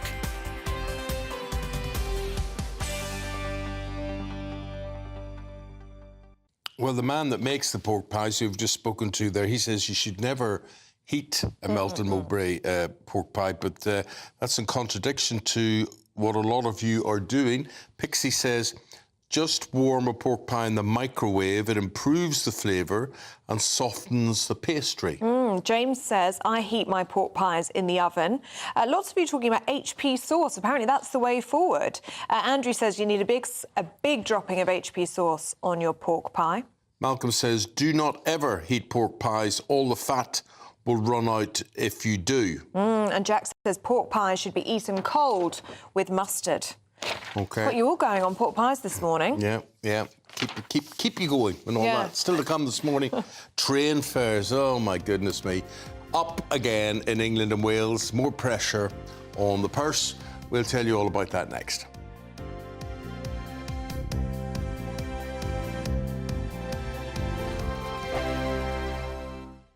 Join me, Camilla Tominey, for a frank and honest discussion with those in power that cuts through the spin and gets to the heart of the issues shaping our nation. You haven't confirmed that you want to stand as leader, but you haven't ruled it out either. This report basically says that he's not fit to stand trial. Is he indecisive? Incompetent? I deliver the dose of reality Westminster needs. That's the Camilla Tominey Show at 9:30 every Sunday on GB News, the People's Channel, Britain's news channel. Good afternoon, Britain. Weekdays from midday.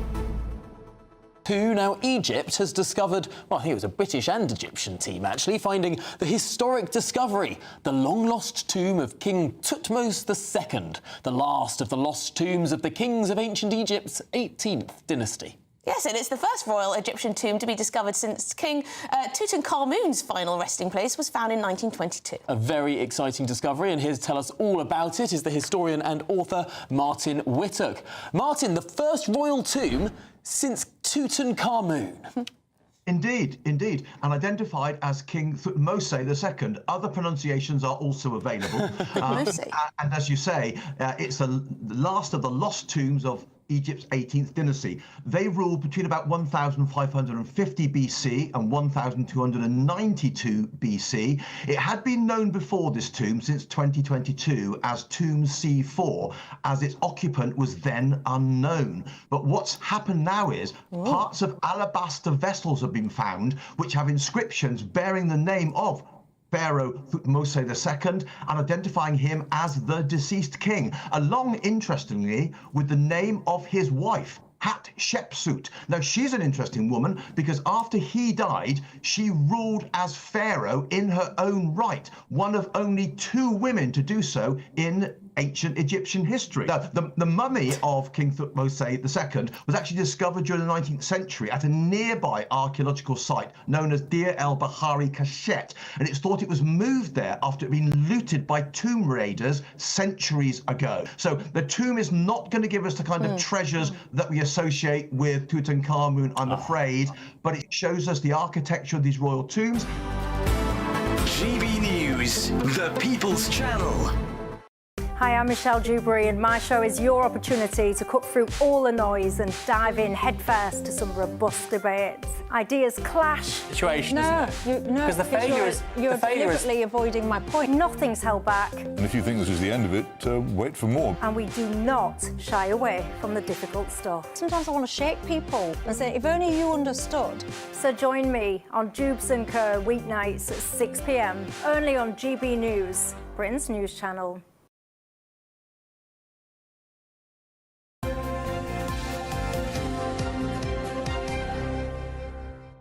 Train fares up 4.6% in England and Wales, despite there being a record low reliability. They're not on time, they're not running, there's lots of things they're not doing, but they are putting the prices up. Yes, well, public transport campaigners have warned that this increase will pile more pressure on the purse, more pressure on households, as commuters will have to pay hundreds of pounds more per year in order to travel. Let's go to our West Midlands reporter, Jack Carson.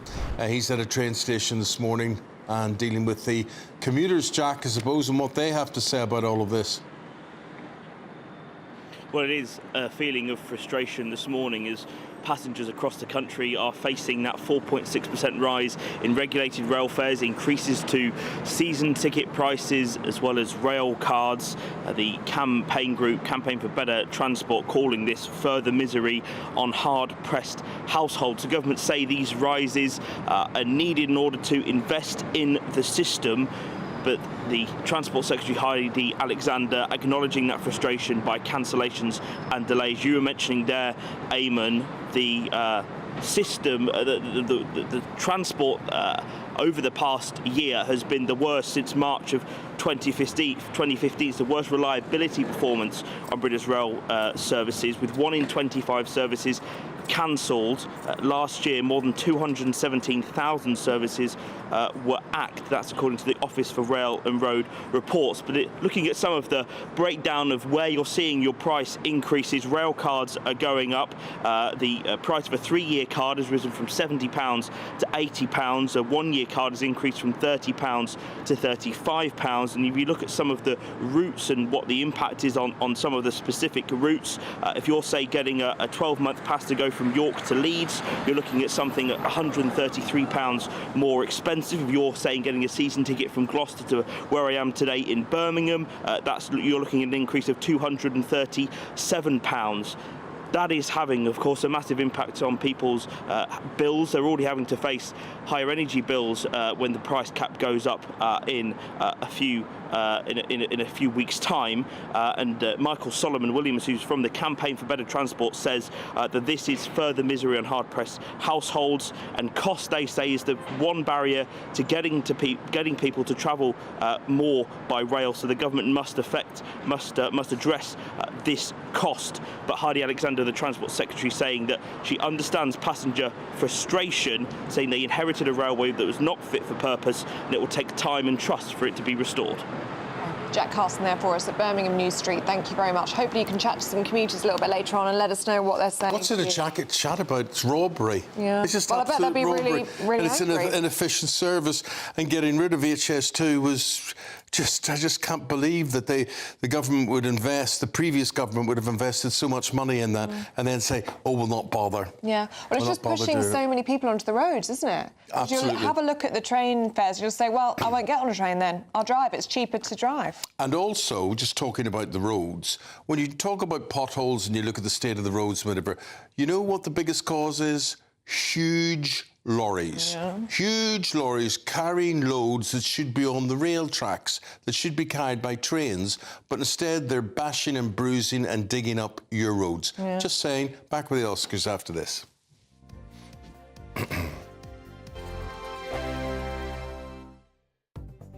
The latest GB News travel. Good morning, I'm Russell Holding. The M8 in Renfrewshire is closed westbound at junction 27 at Paisley for an investigation causing queues. The M2 in Northern Ireland is closed towards Belfast at junction 1 at Foreshore after a car caught fire, with queues towards there from junction 2 at Greencastle. Buses replaced trains between Darlington and Bishop Auckland, where overnight engineering works have overrun. The M62 in Greater Manchester is blocked westbound by an accident at junction 19 at Hayward. Versions are off and back on via the slip roads. In South Yorkshire, the A628 is closed eastbound along Westway in Barnsley for an investigation. On the M1 in Leicestershire, there's a lane closed southbound at junction 21A north of Leicester after an accident causing delays. On the M26 in Kent, it's taking half an hour in queues approaching the M25, and in East Sussex, the A259 remains closed in Brighton because of an unsafe building. That's the latest. You can stay up to date throughout the day by visiting our website, gbnews.com.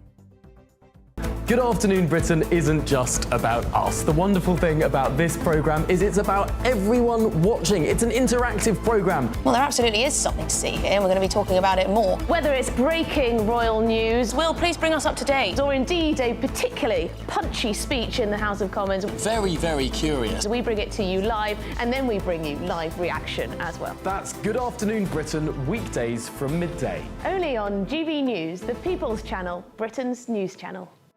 Exciting news. Every Friday, my Patrick Christie's Tonight Show is going to have a twist to it. We're welcoming some special guests. You. That's right, on Fridays I'm going to be doing my show in front of a live studio audience, because this show is about you and what you have to say. It's going to be the same big debates, same big topics, same big opinions, but every Friday night at 9 p.m. you are invited to come on down to Patrick Christie's Tonight to be a part of the action. Only on GB News, the People's Channel, Britain's news channel. Join me, Nana Akwe, for an informative, interactive news programme with a difference. It's fun. No, he didn't say that, Dave. I'm so surprised. I think there's an element of truth to that. Join me from 3 p.m. every weekend, only on GB News, Britain's news channel. I'm Christopher Hope. From pop stars to politicians, I'll interview anybody in a pub who's got a political opinion. Join me every Friday on Spotify, Apple Podcasts, YouTube or gbnews.com, or wherever you get your podcasts. This is GB News, the People's Channel. In the GB Newsroom, we bring you the news as it happens. With our team of dedicated journalists across the UK, we're ready to keep you up to date with what's happening every half an hour, every single day. Bulletins here on GB News, the People's Channel, Britain's news channel.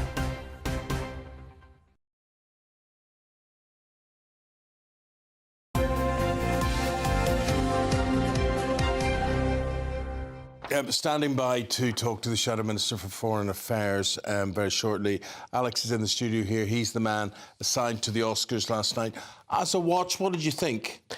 It was okay. It's 3.5 hours. You know, how much fun can you really expect from that? And you know, it is what it is. It's an awards do. It was very sort of safe in a lot of parts. Conan O'Brien was the talk show host who was doing it for the first time.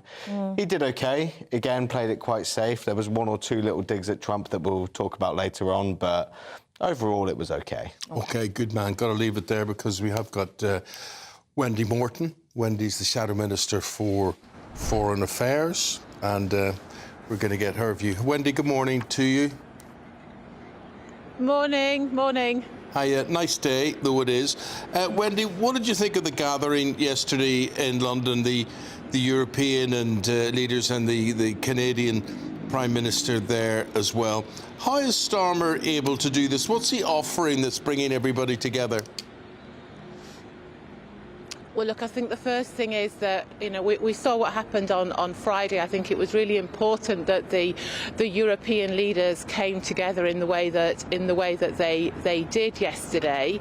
And I think this is about very much the UK building on the work, the role that we've had in terms of Ukraine, the start of the war, and even before that, very much as a close ally of Ukraine, but also as a really strong ally of the US as well. And this is about finding a way forward. But equally, I think it's also important that, you know, for shadow ministers like myself, for Her Majesty's opposition, we need a little bit more detail and a little bit more clarity about, you know, what was agreed at the summit. And so we're hoping that we will see that this afternoon when the Prime Minister comes to the House of Commons. What it's sounding like to me, whether it's Trump talking or whether it's Keir Starmer talking, as long as there's a business deal in it for the countries involved, oh yeah, that's okay then. That's what I'm sort of getting. We're going to make missiles in Belfast. Are we going to fire them? Look, I think what we need to have is an understanding that this is about, yes, it's about the security and the sovereignty of Ukraine. It's also about the security of the UK and Europe and indeed the US as well. So I think it's really important that we actually stay calm. We keep our cool heads, but we're rational and pragmatic as the parties come together to see if they can find that peace deal that I'm pretty certain that, you know, Zelensky wants, we want, and I'm sure Trump wants as well. You mentioned the scenes in the Oval Office on Friday, that spat between President Trump, J.D. Vance and Volodymyr Zelensky. Calls off the back of that for that second state visit by Donald Trump to this country to be cancelled. Those calls led by SNP leader John Swinney. He says Trump is not a steadfast ally of ours in protecting the future of Ukraine. Do you think that second state visit should be cancelled? Look, I actually think it was very gracious of His Majesty the King to offer that visit to the elected president of the US. You know, our strongest ally and partner in so many areas, particularly security and intelligence. And look, what I would say at this stage is that state visits such as this take a very long time to plan. They don't just happen overnight. So I'm not going to get drawn any further on this, other than I'm absolutely clear. It was a very, very gracious invitation from His Majesty the King. do the Conservatives think about 2.5% of defence spending by 2027? Is it adequate, or do we need to go quicker and harder on this? Well, I think on this point, Kemi has been very, very clear. We want to see 2.5% delivered, but it shouldn't be the base. We need to be looking beyond that. We need to be looking at the 3%. And I think if you look at where we're at in the world and what's happening in Ukraine, the main thing now is that we see action from the government, and that we welcome that movement, but we now need to see action, and we need to see delivery on this. Shadow Minister, you've spoken very well. I've heard and listened to all that you've said there today. But I want to ask you a question about something else, something that's totally unrelated to your brief. And there's a scientific reason why I'm doing this. And I'm actually... It doesn't matter if you know the answer to this or not, because if you don't know the answer, you're playing into my hands in a way. But can you tell me... Go for it. Right, go for it, go for it. Right, here we go. Can you actually tell me who won anything at the Oscars last night? Yeah. If I'm honest, hang on, I'm being honest here, and I am a politician. I didn't watch the Oscars last night because I was actually too busy focusing on some constituency work and on prepping for this interview. So tell me who did win. No idea. I've been presenting it all day and I can't even remember. The point I'm trying... There you go, touche. Yeah, no, but the point I'm trying to make, Wendy, is, in olden days, film stars were film stars. Paul Newman, Steve McQueen, John Wayne, James Stewart, Cary Grant. I could go on forever. You can't name any nowadays. There's nobody, and the films that win it wouldn't make me get up on a Saturday night and go to the cinema. That's what I'm saying. Does it whet your appetite to go to the cinema? Well, look, I mean, I must admit, I enjoy watching a film, but I tend to go back to some of the old ones that I used to watch, not as old as Cary Grant. But, perhaps if we ask around, there'll be certainly people who did watch the awards. And actually, it's really important that we do have a vibrant cinema and creative industry. And that's an area where the UK have done really, really well historically, thanks to a lot of investment. And hopefully we will in the future. Wendy, I get what you're saying. It's just really interesting to gauge what you think as a real life person there as well, as not just a politician. But thank you very much indeed. Have yourself a good day. Thanks for your time. Thanks, Wendy. Thank you. You too. Thank you. Thank you. She's a good sport. That's not where she thought that interview was going. Alex, well, there it's going. I mean, the point I'm trying to make is, we're not talking about Vivian Leigh or Betty Grable or, whoever, Betty Davis. There's... No, but it's time to, bring in a new era, a new dawn. I'm just glad that some of the nice information I've been delivering this morning is clearly stuck. Mikey Madison, you must, she's a woman now. I don't know Mikey Madison. I've no idea who she is, and I know the type of film that they put forward. Tell people who votes for the Oscars. Who is the Oscar committee? So it's the Academy. So you'll often hear when they go up and do their big speeches, they say thank you so much to the Academy. It's not voted for by the public or anything like that. There's just a select number of people who, over the years, they have come under for having a reputation of being stuffy old white men. They wouldn't be populist, really, would they? No, not really. But, it's so, like, for example, this year, a lot of people didn't expect The Substance and Demi Moore not to do well, and it didn't, because that's the sort of genre that they don't tend to go for. What tickled your fancy? Tickles my fancy. Oh, God, how long you got? So, Anora, which did win really well last night, I did really enjoy. It's a brilliant film. Like we've just mentioned, Mikey Madison is also good. I haven't sort of got a 3-day window in my diary to watch The Brutalist yet, but I'm told that that's really good. And Adrian Brody, we spoke about earlier, he caused a bit of controversy, but he won Best Actor. And we actually I wanted to show you guys this new clip of him throwing a bit of gum to his partner and see what you think of this. OK, let's have a look. Appropriate behaviour. Have we got it queued up? It is coming, we're being told.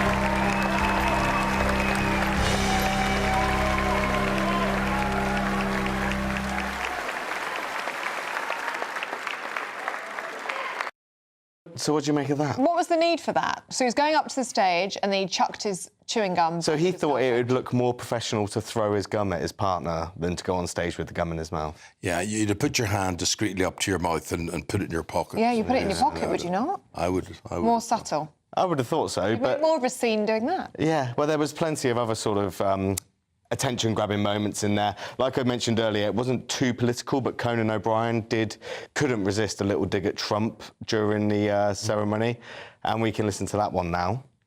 Welcome back to the 97th Long-Form Content Awards. You know, Honora's having a good night. Yeah, that's great. Yeah, that's great news. 2 wins already. I guess Americans are excited to see somebody finally stand up to a powerful Russian. Do you know, I got my DNA tested, and it was pure Irish. And the guy who tested me said, the only person that has DNA like yours is Conan O'Brien. Really? He said, yeah, there's anything that's very, very rare that it is as pure as that. And he spends a lot of time in Belfast and whatever. Ah. We might be related. You probably are. Do you share the same sense of humour as Conan O'Brien? I think he's a very professional guy. Very, very good. He's the only one I knew at the Oscars. And he's a TV presenter.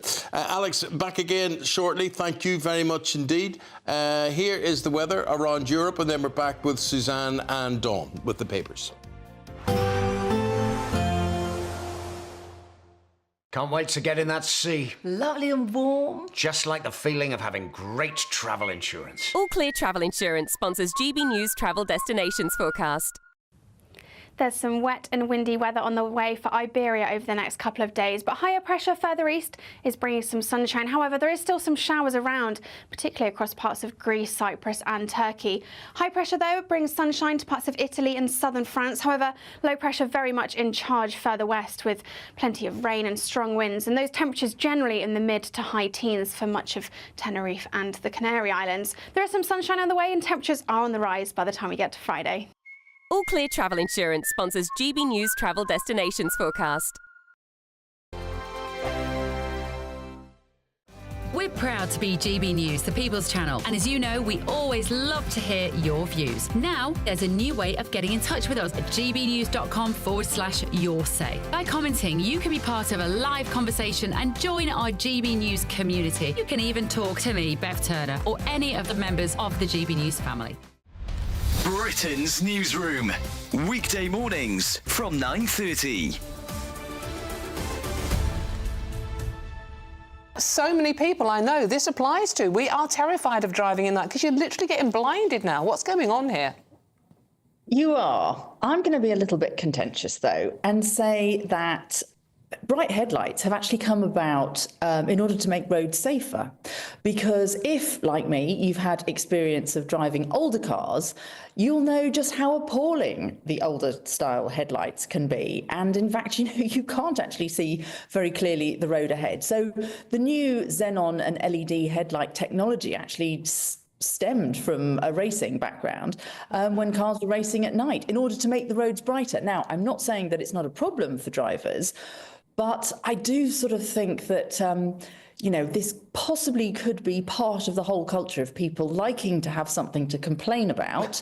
And they kind of need to learn, and I think this really should be part of the driving test. You need to learn how to drive at night and not to look directly into the headlights that are coming towards you. But the RSC survey also shows, Amanda, that it suggests that there's been at least 200 road accidents which could be directly attributed to people being dazzled by the light. So that can't be good. No, exactly. And I mean, I'm not belittling the accidents, and I'm certainly not belittling the people who have problems, particularly things like cataracts, which can really be a problem for nighttime driving. And it is a really serious problem when it comes to safety, admittedly. But again, I just feel that, you know, bright headlights actually essentially make the road safer. We've got far more people travelling on the roads these days than we've ever had at any point in history. And so by virtue of the fact, we are going to see these numbers rising because, of course, there are going to be more people who are going to be dazzled by the headlights. The People's Channel. This is Britain's newsroom, where your voice matters. It's just astonishing. With expert analysis and honest opinion, we don't just keep you informed. We bring you unique perspectives you won't see anywhere else. Can't argue with any of that. When the news happens, it happens here. On Britain's Newsroom, weekdays from 9:30 a.m. Only on GB News. Headliners on GB News 11 p.m. every night. It's got 3 top comedians going through the next day's newspapers so you don't have to read them, which is great. That's a good point. He's lying. I mean, maybe he's not lying. That's Headliners every night from 11 p.m. and 5 a.m. as well on GB News, Britain's news channel.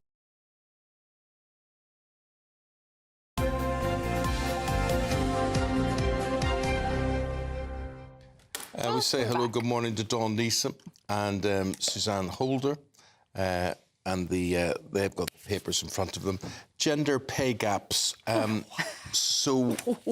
good news. Good news. Yeah, it's all over. We can all stop worrying. It's good news if you're a woman. Well, it would appear so. I mean, I wasn't aware of this, but apparently that we don't need to worry anymore. The gender pay gap has been reversed. Men now earn less. Young women aged 16 to 24, on average, earn more than $2,200 more than their male counterparts.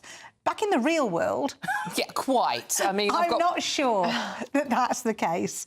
But it is a report by the Centre for Social Justice, who then go on to say, from the day they start primary school, which we all knew, girls do tend to kind of speed ahead. Outperform boys, yeah. And outperform boys, you know, and then boys catch up. And they also make the point that there's been a loss of male-dominated industries such as manufacturing, agriculture and construction. Can you say that anymore? I don't think male-dominated... I think women can have jobs in those areas too. Well, there's a real push for women in those jobs. There is. I mean, especially in construction, they're pushing 50-50. But, I mean, I think... I don't know. I can definitely speak from the fact that you don't always... I don't see it coming. I always kind of think, you know, no, it's all fair. And then you find out that the person who's doing the same job as you, who is a man, is paid differently. That has happened to me on several occasions during my career.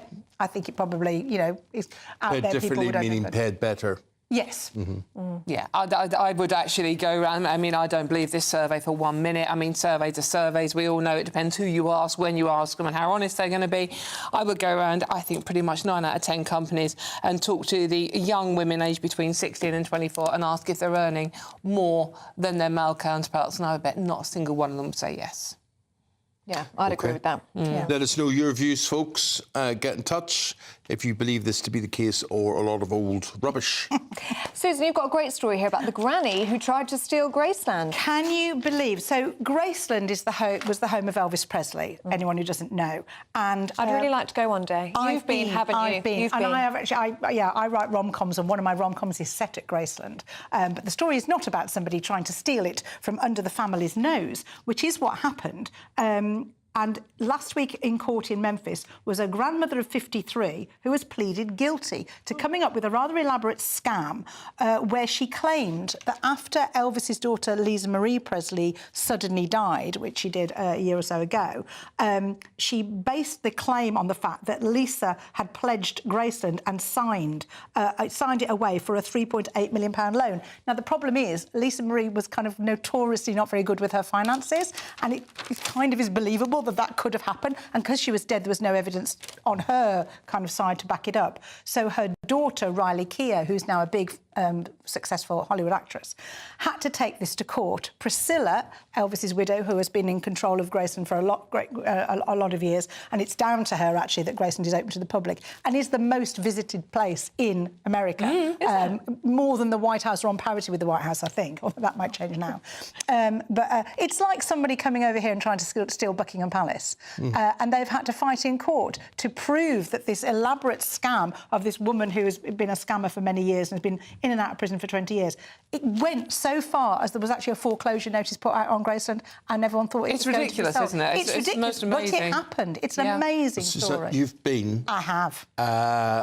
I love it. People say to me who've been that it's much smaller in real life. Yeah, it's a home. The thing about have you not been? Because you're a big Elvis fan, aren't you?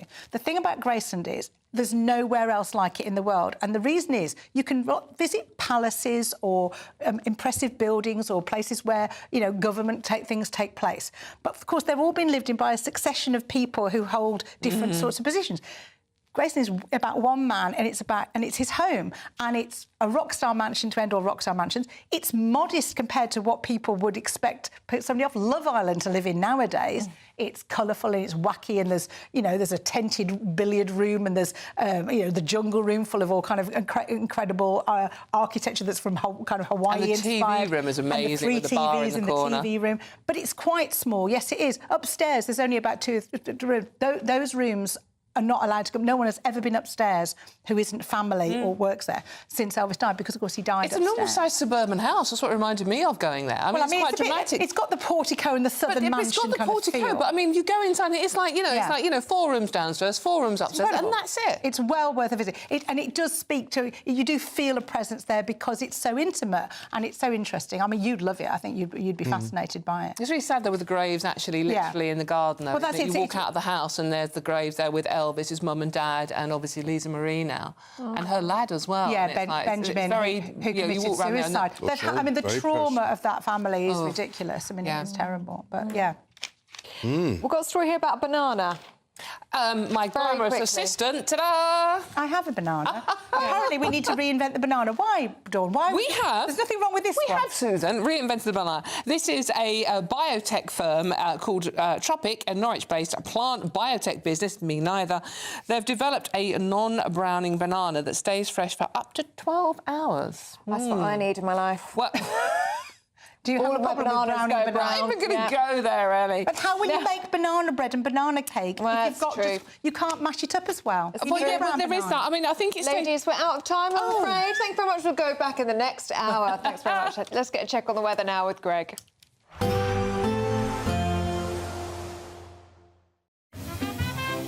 Heavy showers first thing will be followed by a warm, cosy day. Boxed Boilers, sponsors of weather on GB News. Hello there, good morning. Welcome to your latest GB News weather. High pressure really dominating, a frosty start, but then plenty of sunshine across central southern areas. Patchy rain across northern parts to contend with, and through the day this weather front won't go very far. Northern Ireland, southern Scotland, northern England will remain quite cloudy with the risk of some patchy rain at times, largely over the hills though, and there will be some brighter spells. To the south of this, across the rest of England and Wales, plenty of sunshine after that chilly start. Feeling pleasant out there, generally cloudier skies for Scotland, but there will be some hazy spells of sunshine too, particularly in the east, and temperatures in double figures for all, generally above average, 11-12 Celsius, so in that sunshine feeling pleasant out there with generally light winds as well.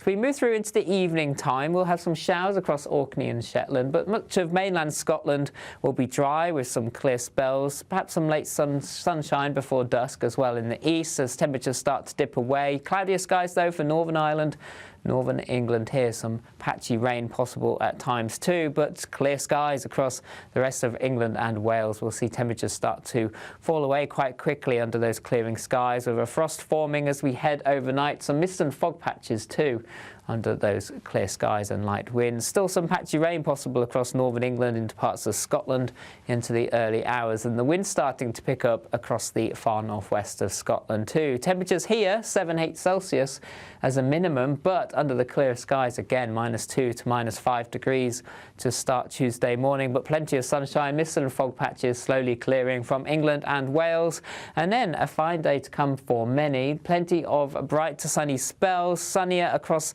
Northern England, Northern Ireland compared to Monday, but a weather front will bring outbreaks of rain and some stronger winds to the northwest of Scotland as we move through the day. Gales developing, and once more temperatures back into double figures as we head into the afternoon. See you soon. Expect a warm front, moving from the kitchen right through to the rest of the house. Boxed Boilers, sponsors of weather on GB News. The latest GB News travel. Good morning, I'm Russell Holding. The M8 in Renfrewshire is closed westbound from junction 26 at Hillington to 27 at Paisley for an investigation. There are long delays with queues from junction 25A. Bray Head now on the M2 in Northern Ireland. That is closed towards Belfast at junction 1 at Foreshore after a car caught fire with queues from junction 2 at Greencastle. Buses replaced trains between Darlington and Bishop Auckland, where overnight engineering works have overrun. The M62 in Greater Manchester is blocked westbound by an accident at junction 19 at Hayward. They're diverting you off and back on by the slip roads with queues from junction 22 at Rishworth Moor. In South Yorkshire, the A628 is closed eastbound along Westway in Barnsley for an investigation. The M40 in Warwickshire is partly blocked southbound between junctions 13 and 12 from Bishop's Tatchbrook to Gaydon. And in Bedfordshire, the A5183 is closed south of Dunstable after an accident. You can stay up to date throughout the day by visiting our website, gbnews.com. It's the final week to see how you could be one of 2 big winners in our latest giveaway, as we have 2 prize bundles that have to be won. There's 2 lots of a totally tax-free £10,000 in cash. You'll also receive a brand new iPhone 16, along with £500 in shopping vouchers to spend at your favourite store. Hurry, lines close on the 7th of March. For another chance to win, text cash to 63232. One entry costs £2 plus 1 standard network rate message, or text bonus to 63232. 5 entries cost £5 plus 1 standard network rate message. Go to gbnews.com/win. Entries start from just £2. Call 0903 681 3232. Calls cost £2 plus your network access charge, or post your name and number to GB11 PO Box 8690 Derby DE1 9TT. UK only. Entrance must be 18 or over. Lines close at 6 p.m. on the 7th of March. Please check the closing time if listening or watching on demand. Good luck. I'm Christopher Hope. From pop stars to politicians, I'll interview anybody in a pub who's got a political opinion. Join me every Friday on Spotify, Apple Podcasts, YouTube or gbnews.com, or wherever you get your podcasts. This is GB News, the People's Channel. In the GB Newsroom, we bring you the news as it happens. With our team of dedicated journalists across the UK, we're ready to keep you up to date with what's happening every half an hour, every single day. Bulletins here on GB News, the People's Channel, Britain's news channel. Join me, Nana Akwe, for an informative, interactive news programme with a difference. It's fun. No, he didn't say that, Dave. I'm so surprised. I think there's an element of truth to that. Join me from 3 p.m. every weekend, only on GB News, Britain's news channel.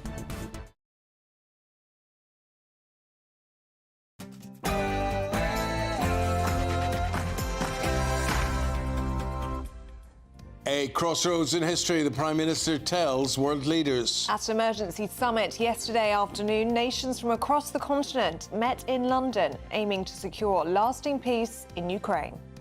The UK is prepared to back this, with boots on the ground and planes in the air, together with others. Europe must do the heavy lifting. Is he risking a split relationship with Europe and the United States? A coalition of the willing, but is the United States willing to row behind this and provide the security guarantees that the UK and Ukraine are asking for?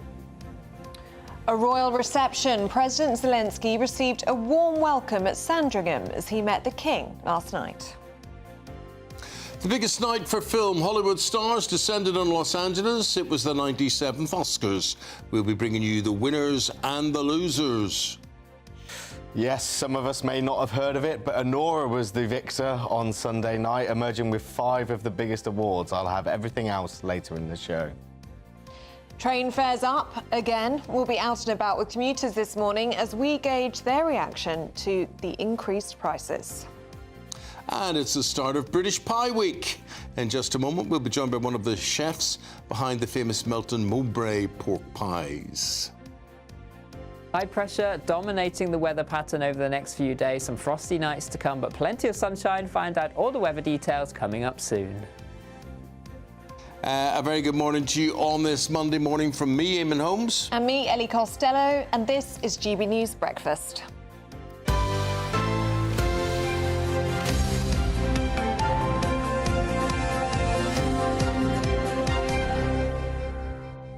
Alex with us to talk through the Oscars last night.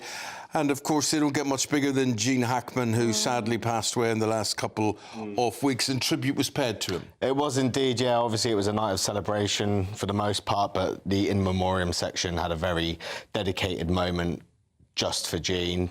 His old co-star and old friend Morgan Freeman came out, did a whole speech about, you know, he hasn't just lost an actor, they haven't just lost a colleague, he's lost a dear friend, and we can actually hear a bit of it now. Gene always said, I don't think about legacy. I just hope people remember me as someone who tried to do good work. So I think I speak for us all when I say, Gene, you'll be remembered for that and for so much more. Rest in peace, my friend.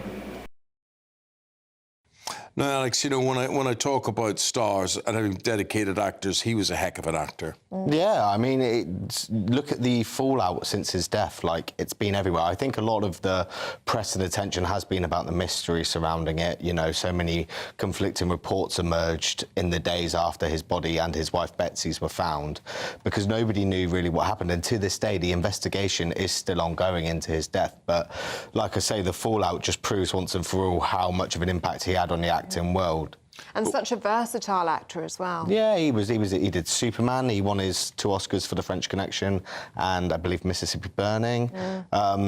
You know, you don't go a whole career like that. He hasn't acted in 2 decades, and you've still got such big fanfare for an actor of his calibre. And he wasn't the only one who received tributes last night. Maggie Smith was mentioned in memoriam. Quincy Jones had his own tribute performance through Whoopi Goldberg and Queen Latifah and Oprah Winfrey. You know, it was a night of celebration for the actors winning, but it was a night of remembering the tragedy that comes. Yeah. I remember. Do you remember in Unforgiven, Clint Eastwood's Oscar-winning film, where he kills Gene Hackman? I can't say I've seen it. Well, Hackman's lying on the ground, and he's shot, and he's lying on the ground in this saloon, and he looks up at Clint Eastwood, and he goes, "This isn't fair." Oh, and Eastwood cocks his double-barrel shotgun. Fair's got nothing to do with it. See, they're the type of films you want to see winning the awards. That's my sort of film. You don't need to see it now because you just had the full reenactment. Well, there we go. It was like I was there. That was it. You wanted that to be Thanks, Alex. More from the Oscars very shortly from you. Now, it was a historic moment in London yesterday as European and world leaders gathered to support Ukraine. GB News' Sophia Hill takes a look back at what happened and what it means. We are at a crossroads in history today. This is not a moment for more talk. It's time to act, time to step up and lead, and to unite around a new plan for a just and enduring peace. Following a tense White House clash between US President Donald Trump and Ukraine's Volodymyr Zelensky, European leaders stepped up yesterday at a summit aimed to bolster support for Ukraine amid its ongoing war with Russia. Hosted by UK Prime Minister Sir Keir Starmer, he welcomed world leaders, including President Zelensky, to London's historic Lancaster House for talks to develop a plan to secure peace for Ukraine. We've agreed that the UK, France and others will work with Ukraine on a plan to stop the fighting. Then we'll discuss that plan with the United States and take it forward together. During the summit, leaders from across Europe consolidated months of talks, creating a new coalition of the willing to defend Ukraine and guarantee peace as they agreed to a new plan of action. First, we will keep the military aid flowing and keep increasing the economic pressure on Russia to strengthen Ukraine now. Second, we agreed that any lasting peace must ensure Ukraine's sovereignty and security. Third, in the event of a peace deal, we will keep boosting Ukraine's own defensive capabilities to deter any future invasion. The UK is prepared to back this with boots on the ground and planes in the air. Together with others, Europe must do the heavy lifting. But to support peace in our continent and to succeed, this effort must have strong US backing. The question now is, will Europe be able to go it alone without the support of the United States and President Trump? Sophia Hill, GB News. Well, we're joined now by GB News reporter Adam Cherry. Good to see you this morning, Adam. And it was an unprecedented moment, wasn't it, for European security? It was, yeah. The interesting thing about this is it's really designed to get the US back on side and to prove that Europe is, as you heard there, willing to step up. And that's to convince the Americans that they still need and can count on American support as part of that peacekeeping force. That backstop is absolutely essential to this, because even Keir Starmer has admitted that without US support on the ground in some form, it is unlikely to deter Vladimir Putin. It's unlikely to maintain any sort of meaningful ceasefire agreement, which is actually partially why talks broke down in the White House between Volodymyr Zelensky, Donald Trump and JD Vance, because Volodymyr Zelensky was arguing that a ceasefire deal needs to be strong enough to deter Putin. Last time it wasn't, so what's different this time? Defense spending is important. You heard the French President, Emmanuel Macron, say that we need to raise defense spending across NATO to 3.5% of GDP. Well, the UK is only at 2.5% as of 2027, looking forward, so maybe we'll need to go further there. But ultimately, this is about saying, Donald Trump, Europe is stepping up, please help us. Adam, thank you very much indeed. We now go to former Security Minister Tom Tugendhat, who joins us now. Tom, good morning to you. Your observations yesterday, watching all of this, where do you think it goes from here? Well, morning, Eamonn. Look, I thought that was a very positive conference, and I think, frankly, given that it was at such short notice, what the UK managed to lead with, I thought was really rather impressive. The question, of course, comes back to, will others deliver? Will we deliver? You know, the Prime Minister's made clear his promise of 2.5% to up to 3%. Great, that's entirely supported. Kemi, quite rightly, is supporting it. But, you know, it can't just be us. It's got to be the whole of Europe. And as we know, France has made its commitments. Germany is not quite in the right place to be making promises at the moment. As we know, they don't have a government formed yet. So, you know, these are really big questions. And can we deliver, personally, as the British? I mean, we're talking about boots on the ground and planes in the air and all of this strong rhetoric, but can our armed forces actually provide that right now? Yeah, absolutely they can. I mean, we can't produce the numbers that I would like. That's certainly true. That's 30 years of defence cuts under us and under Labour before, so, you know, I own some of that too. But the reality is that the technical capabilities of the British Armed Forces today are quite remarkably better than when I was serving in Iraq and Afghanistan. You know, in those days, we maybe had, you know, one drone for the artillery units, and that was about it. Now, every unit has the capability of seeing around corners and understanding in-depth battles. So, you know, this is a very different kind of operation. It's also true that the UK is almost, I think we are unique, in fact, in having been supporting the Ukrainians at everything from the tactical to the strategic level. So we really do understand the changing nature of warfare in a way that many others don't. But Tom, this war is turning into business deals with America. America want a big business deal out of all of this. And the Prime Minister boasting about missiles being built, being constructed in Belfast. That's what we're getting out of this. What does that actually mean? What are we getting out of it? Are we paying for these missiles, or will Ukraine pay for these missiles? No, look, this is not about business deals. This is about keeping Britain safe. Look, if you want to know why this matters, do you remember a couple of years ago when this all kicked off? Or rather, when it kicked off for the second time, let's be honest, because it kicked off the first time in 2014, but when it kicked off the second time in 2022, every single one of us, you, me, and everybody watching, felt your house price, you know, your house energy costs going up massively. I don't know about you, but I remember how much my gas bill cost that month and the months that followed. It really hit us hard. And if we want to make sure that we have partnerships and allies that can resist the influence of dictatorships, then we need to be prepared to step up. And what we saw over the last week, I'm afraid, out of Washington was those who pay for their own defence get to determine the strategic outlook for others. And, you know, we haven't paid enough. That's simply true. We as Europe simply haven't provided enough. Now, does that mean that there'll be business deals in Northern Ireland and probably in other parts of the United Kingdom? Sure, yeah, there probably will be. But that's not why we're doing it any more than we provide medical care in this country in order to provide business for Pfizer. Pfizer profits because we need medicines. We need to look after our parents and our relatives. And OK, somebody has to make the bed and somebody has to, you know, build the hospital, and there are businesses that do that. But that's not why we're doing it. We're doing it to keep ourselves healthy. What do you make of the scenes in the Oval Office on Friday? And do you think that will impact whether or not there will be this backstop that we keep hearing about from the US? Well, I thought Kemi put it very well yesterday, actually. You know, it was hard to watch that. It was a moment when it looked like politics had become TV. You know, this isn't another version of The Apprentice. This is really serious. There's a guy there who no doubt has lost quite literally hundreds, possibly thousands of his friends in various different actions over the last 3 years, who knows very well that every single day schools and hospitals and homes are targeted by Russian missiles, killing civilians, killing children. You know, it was pretty hard to watch, but it's certainly true that we need to make sure that the relationship with the United States is rebuilt, because it's incredibly important to us all that the United States sees itself as part of the essential building block of Western security, not just for us, by the way, not just for the United Kingdom, but for the United States. One of the greatest successes, strategic successes of the United States in the last 100 years was the so-called Marshall Plan.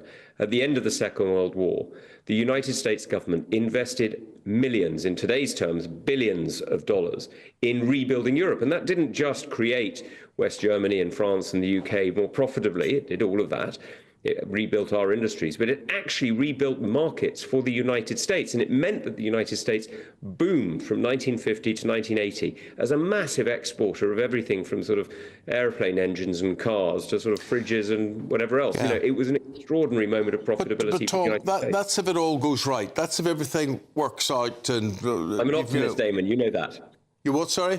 He's an I'm optimist. an optimist. An optimist, but I'm not, right? So say I'm sitting there and they're building missiles in Belfast, and Mr. Putin, because if I was Mr. Putin, I would do this.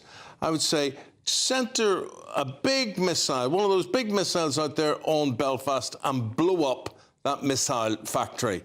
Why would he not do that? Because that would be declaring war on the United Kingdom, and that would result in immediate responses, the like of which he has never imagined. And do you not think it would ever come to that? No, look, what Russia is doing right now, and by the way, this is why this is really about us, what they're doing right now is they are targeting us here at home. We've seen the murder of Litvinenko in London, a Russian dissident, so they would say that was internal, but you also saw the murder of Dawn Sturgis in Salisbury, a woman who was killed with Novichok, a vicious chemical that was used here. Now, had that chemical got into the water supply, it could have killed thousands, maybe tens of thousands of people. We also know that Russia today is looking to hire criminals in the United Kingdom through various different social media apps and trying to get them to conduct acts of sabotage here in the United Kingdom. They've done it in the Czech Republic, they've done it in other countries around Europe, and they've used such criminals to attempt to murder various different political leaders, including Prime Minister in Montenegro. You know, they are already trying to conduct sabotage and hostile actions here in the United Kingdom. This is a very, very aggressive regime that is trying to harm the United Kingdom. We are defending ourselves in Ukraine. We are making sure that our front line doesn't come any closer.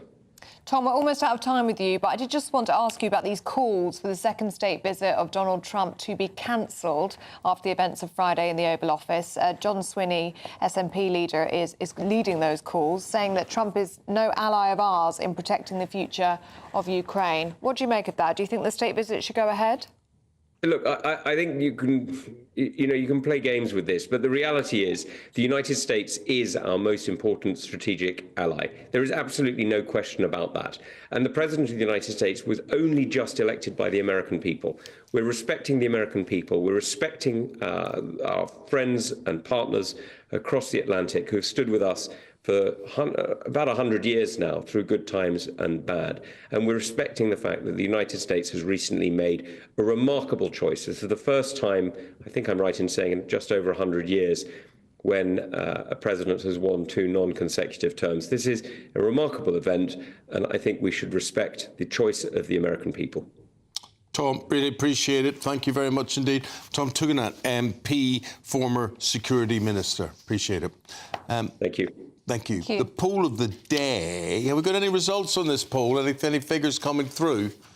At 9 o'clock we will.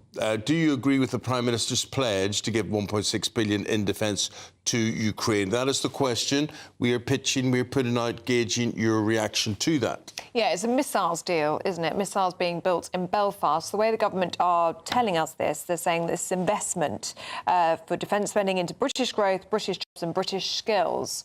What do you think? Is it a good use of money? gbnews.com/you'll say, or you can scan the QR code on the screen now or go to gbnews.com/poll to get involved. Other stories coming into the newsroom on this Monday morning. The highest number of illegal small boat crossings in the English Channel was yesterday. 500 migrants made the journey, with improving weather conditions aiding the ease of passage. A total of 5 Border Force vessels were scrambled across the day to intercept the boats as they reached British waters. Not turn them back, just to intercept them. A British-Israeli woman held hostage by Hamas for 15 months said her scars represent freedom, hope and strength. Emily Damari has undergone surgery for injuries sustained during the October 7th attacks when she was shot and taken hostage in Gaza.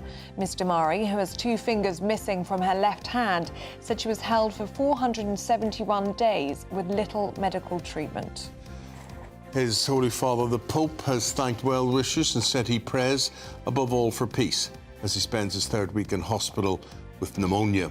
The Vatican added that he is in stable condition now and no longer needs ventilation.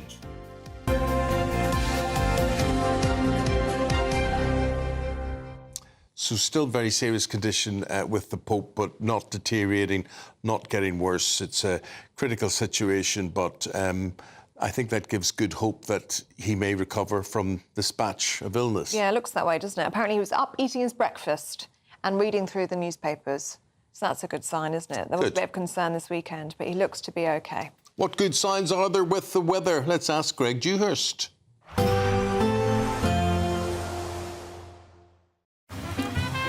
Despite the morning rain, it'll be a nice, warm, cosy day ahead. Boxed heat pumps, sponsors of weather on GB News. Hello there, good morning. Welcome to your latest GB News weather. High pressure really dominating, a frosty start, but then plenty of sunshine across central southern areas.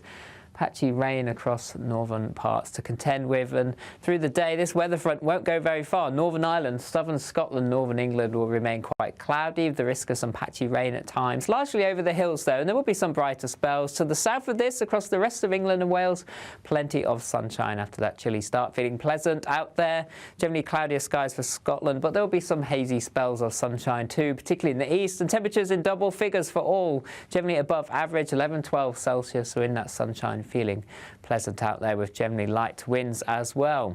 As we move through into the evening time, we'll have some showers across Orkney and Shetland, but much of mainland Scotland will be dry with some clear spells, perhaps some late sunshine before dusk as well in the east as temperatures start to dip away. Cloudier skies though for Northern Ireland, Northern England here, some patchy rain possible at times too, but clear skies across the rest of England and Wales. We'll see temperatures start to fall away quite quickly under those clearing skies, with a frost forming as we head overnight. Some mist and fog patches too under those clear skies and light winds. Still some patchy rain possible across northern England into parts of Scotland into the early hours, and the wind starting to pick up across the far northwest of Scotland too. Temperatures here 7-8 Celsius as a minimum, but under the clear skies again -2 to -5 degrees to start Tuesday morning, but plenty of sunshine, mist and fog patches slowly clearing from England and Wales, and then a fine day to come for many. Plenty of bright to sunny spells, sunnier across Northern England, Northern Ireland compared to Monday, but a weather front will bring outbreaks of rain and some stronger winds to the northwest of Scotland as we move through the day. Gales developing, and once more temperatures back into double figures as we head into the afternoon. See you soon. There will be a light breeze in the morning, leading to a warm front. Boxed heat pumps, sponsors of weather on GB News. Now, it's the final week to see how you could win one of two... You were going to tell me how brilliant the weather was going to be. Oh, yeah, sorry. Yes. Rewind. The weather's going to be amazing tomorrow. It is. Hottest day of the year so far. 14 degrees, and Exactly that's that. in Aberdeen. That's in Aberdeen. Aberdeen's going to be warmer than Madrid. And where's the hot weather coming from, Eamonn? I just told you. What, Mediterranean? Yeah, from France, yeah. Oh, coming up from France. Lovely, So it's going to be really nice and sunny, and it feels like spring. And the daffodils are coming up in my front garden. all of which will be a beautiful description for our Great British Giveaway competition. It'll just make you feel good. Have a go. It's the final week to see how you could be one of 2 big winners in our latest giveaway, as we have 2 prize bundles that have to be won. There's 2 lots of a totally tax-free £10,000 in cash. You'll also receive a brand new iPhone 16, along with £500 in shopping vouchers to spend at your favourite store. Hurry, lines close on the 7th of March. For another chance to win, text cash to 63232. One entry costs £2 plus 1 standard network rate message, or text bonus to 63232. 5 entries cost £5 plus 1 standard network rate message. Go to gbnews.com/win. Entries start from just £2. Call 0903 681 3232. Calls cost £2 plus your network access charge, or post your name and number to GB11 PO Box 8690 Derby DE1 9TT. UK only. Entrants must be 18 or over. Lines close at 6 p.m. on the 7th of March. Please check the closing time if listening or watching on demand. Good luck.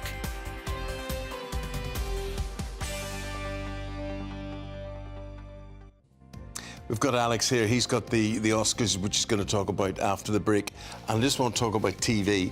There's so little stuff that would actually cheers you up and whatever. But I've found 2 programmes. One on BBC. Have you watched it, called Amanda Land? Yes, I watched it the other day. It's so good. Brilliant. Spin-off of Motherland. Oh, Joanna Lumley's in it. Brilliant. And the girl, I don't know who the lead is, but she's brilliant as well. She's a very good actress. And she reminds me of somebody I know in real life, which is even funnier. Oh, really? And then, and there's one on Netflix called Small Town Big City or something, I think it's called. Haven't heard of that. And it's an Irish one where they go to film a TV series in this town in Ireland, but aliens have landed and abducted some people there. That's not where I saw that going. They have a story to tell here. It's very... Oh, it's Chris O'Dowd. It's on Sky. Chris O'Dowd, it's you're on Sky. absolutely right. I know what you're talking about. It's on Netflix. It's on Netflix. You go to Sky and it gets flicks to Netflix. Whatever. And that Amanda Land is supposed to be the only spin-off that's better than, like, the flagship series. Yeah, thought it was very, very good. Didn't see the first one you're talking about, but yeah, me neither. See the second one. Very good. So we're talking Oscars after this.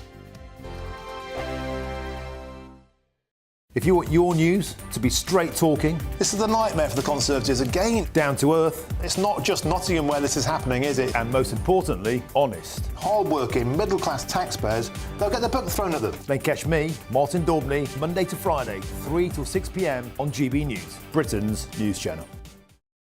Sunday with Michael Portillo from 11, only on GB News.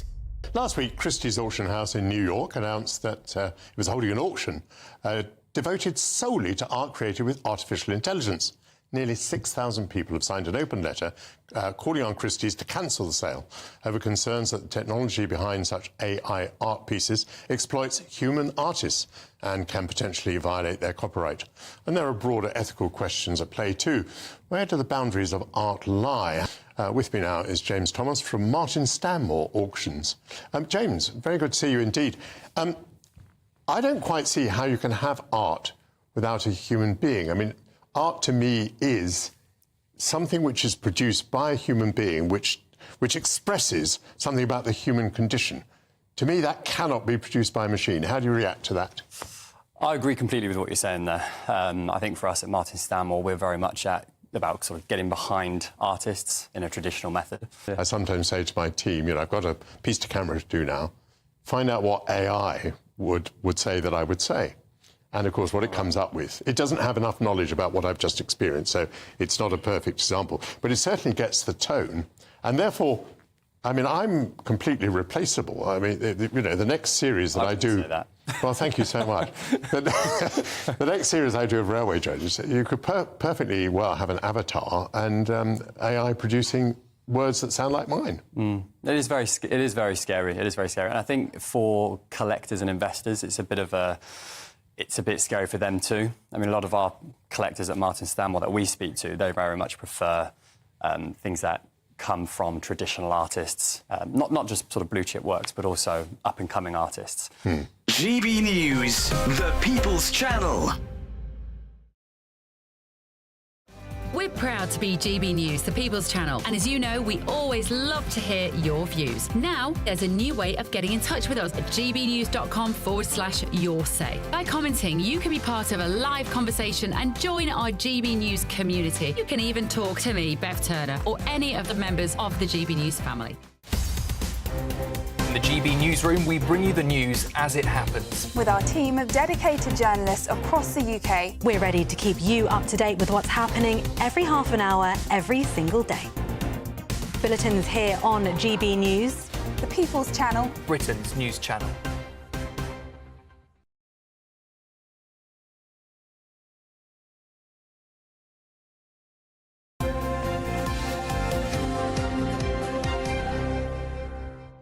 Further update at the Oscars. Alex has been watching it here all evening. He hasn't slept yet. No, I'm not surprised. Yeah. He's here to bring you this. Good morning. Fueled by Nescafe. I'm here. Other brands are available? Oh, of course, of course.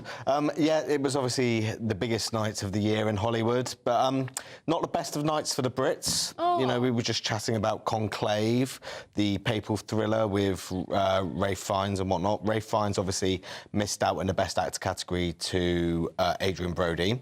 And Conclave, which won the BAFTA for Best Film, it won, I think it won 4 BAFTAs in the end. It only won 1 award last night, and that was for Best Adapted Screenplay. That's a shame for Ralph Fiennes. I love him. Yeah. He's so good in Conclave. This is the thing, and the big controversy about it is that Adrian Brody obviously plays a Hungarian in the Brutalist, but they used AI for some dialect, whereas Ralph Fiennes learned all of the Latin and Italian in Conclave. He did and he speaks a fair chunk of it. So that's one argument as to why he should have won it over Adrian Brody. But keeping on a British theme, there was a nice tribute for James Bond, which has obviously been in the news of late. Fiennes is in that as well, isn't he?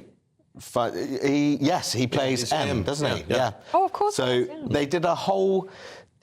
I don't really get what they were trying to do. They were trying to honour Michael G. Wilson and Barbara Broccoli, who have recently departed. Yes. They've given up all creative control to Amazon, and Halle Berry, who I think we can hear from now, did a whole speech about it. Now, I had the great pleasure of working with Barbara and Michael on Die Another Day, and let me tell you, they don't just produce Bond movies. They were the heart and soul of this franchise for decades. Oh, that's nice. Yeah, it was lovely. Barbara Broccoli and Michael G. Wilson were there, but they didn't speak. They didn't win an Oscar, and it was all just a bit... Everybody was calling it rather confusing. And if you're talking about people that we maybe weren't aware of, I'll read you the 3 singers who performed Bond tracks last night, and I'll see if you've heard of these. Doja Cat? Heard of her? Sorry? Oh. Doja Cat? Yeah. Yes. He does that song. That song. It's like she's in the room. Doja Cat. Ray, have you heard of Ray? Ray's very good. She's young Ray's and British. very good, Yeah, she's... She was wearing a red kind of Vivienne Westwood dress last night. She looked good. Yeah. So this is the dance act beforehand. This is Margaret Qualley, who was in The Substance. But this was all part of the big tribute to James Bond, which people at home really didn't get. ITV had the coverage of the Oscars last night, and Jonathan Ross said that they were told beforehand there was a big Bond extravaganza. He thought they were going to be talking about who the next Bond was. And was this the extravaganza? And instead, this was the extravaganza. Right. And everybody was just a bit underwhelmed and didn't really get what was going on. And if people are listening on the radio, I should say, it's a lady kind of tango dancing with lots of James Bond lookalikes. Yeah, or as Jonathan Ross called it, a very poor Strictly rehearsal. It didn't go down well with them, it didn't go down well with viewers, and everybody was just sort of left wondering what the whole purpose was. Obviously, Amazon now has full creative control, and some people think this was almost like a farewell tribute to what the old Bonds used to be. Because if Amazon, a streaming company like Amazon, gets their mitts on it, you never know what's going to happen to Bond. I'm a bit worried about what that's going to mean for Bond. There's going to be Bond series, isn't there? They've already tried one spin-off, like a game show with Brian Cox as the lead, where they had to race and get money. It flopped. Yeah. A spin-off on M might be quite good. I'd watch that. With Ray Or on the villains. A spin-off on the James Bond villains. Don't you think that would be good on Amazon? Have you got a favourite? They all die. It's a great point. Maybe we could do their backstories. Prequels. Yeah, prequels. There we go. Have we got Have we got a favourite Bond villain? Talk. No, Mr. Bond, I expect you to die. Great lines. I said to Eamonn, would you want to be James Bond? He said no, but I'd like to be a Bond villain. Yeah. And that probably would be more fun. Get you the white cat and everything. You could the big pussy cat. Oh, yeah, that would be good. Thank you very Thanks, much indeed, Alex. Alex. Thank you. More from Alex later in the programme. Still to come, train prices have gone sky high again. Should we nationalise the railways? Is it time for all of that? Next. The latest GB News travel. Good morning, I'm Russell Holding. The M2 in Northern Ireland is closed towards Belfast at Junction 1 at Foreshore after a car caught fire. There are queues from Junction 4 at Newton Abbey. Buses replaced trains between Darlington and Bishop Auckland because of overrunning engineering works. The M62 in Greater Manchester is blocked westbound by an accident at Junction 19 at Haywood. There are queues from Junction 22 at Rishworth Moor. In South Yorkshire, the A628 is closed eastbound on West Way off the town end roundabout in Barnsley for an investigation. In Bedfordshire, the A5183 is closed in both directions south of Dunstable after an accident. In the Vale of Glamorgan, the A4055 is blocked northbound by an accident between Barry and Penarth, causing delays. And on the M26 in Kent, it's taking nearly half an hour in queues approaching the M25. You can stay up to date throughout the day by visiting our website, gbnews.com. Hi, I'm Michelle Dewberry, and my show is your opportunity to cut through all the noise and dive in headfirst to some robust debates. Ideas clash. Situation, isn't it? Because the failure is you're deliberately avoiding my point. Nothing's held back, And if you think this is the end of it, wait for more. and we do not shy away from the difficult stuff. Sometimes I want to shake people and say, if only you understood. So join me on Jubes & Co weeknights at 6 p.m. only on GB News, Britain's news channel. Join me, Camilla Tominey, for a frank and honest discussion with those in power that cuts through the spin and gets to the heart of the issues shaping our nation. You haven't confirmed that you want to stand as leader, but you haven't ruled it out either. This report basically says that he's not fit to stand trial. Is he indecisive?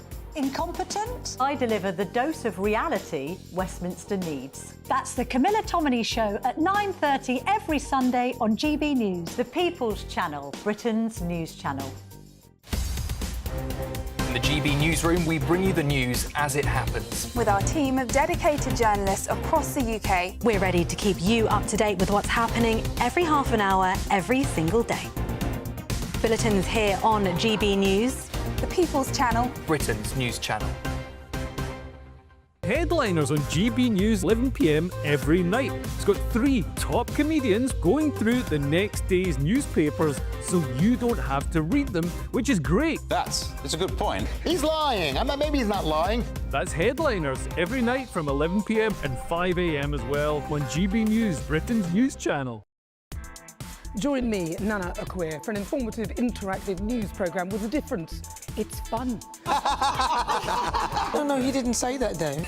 I'm so surprised. I think there's an element of truth to that. Join me from 3 p.m. every weekend, only on GB News, Britain's news channel.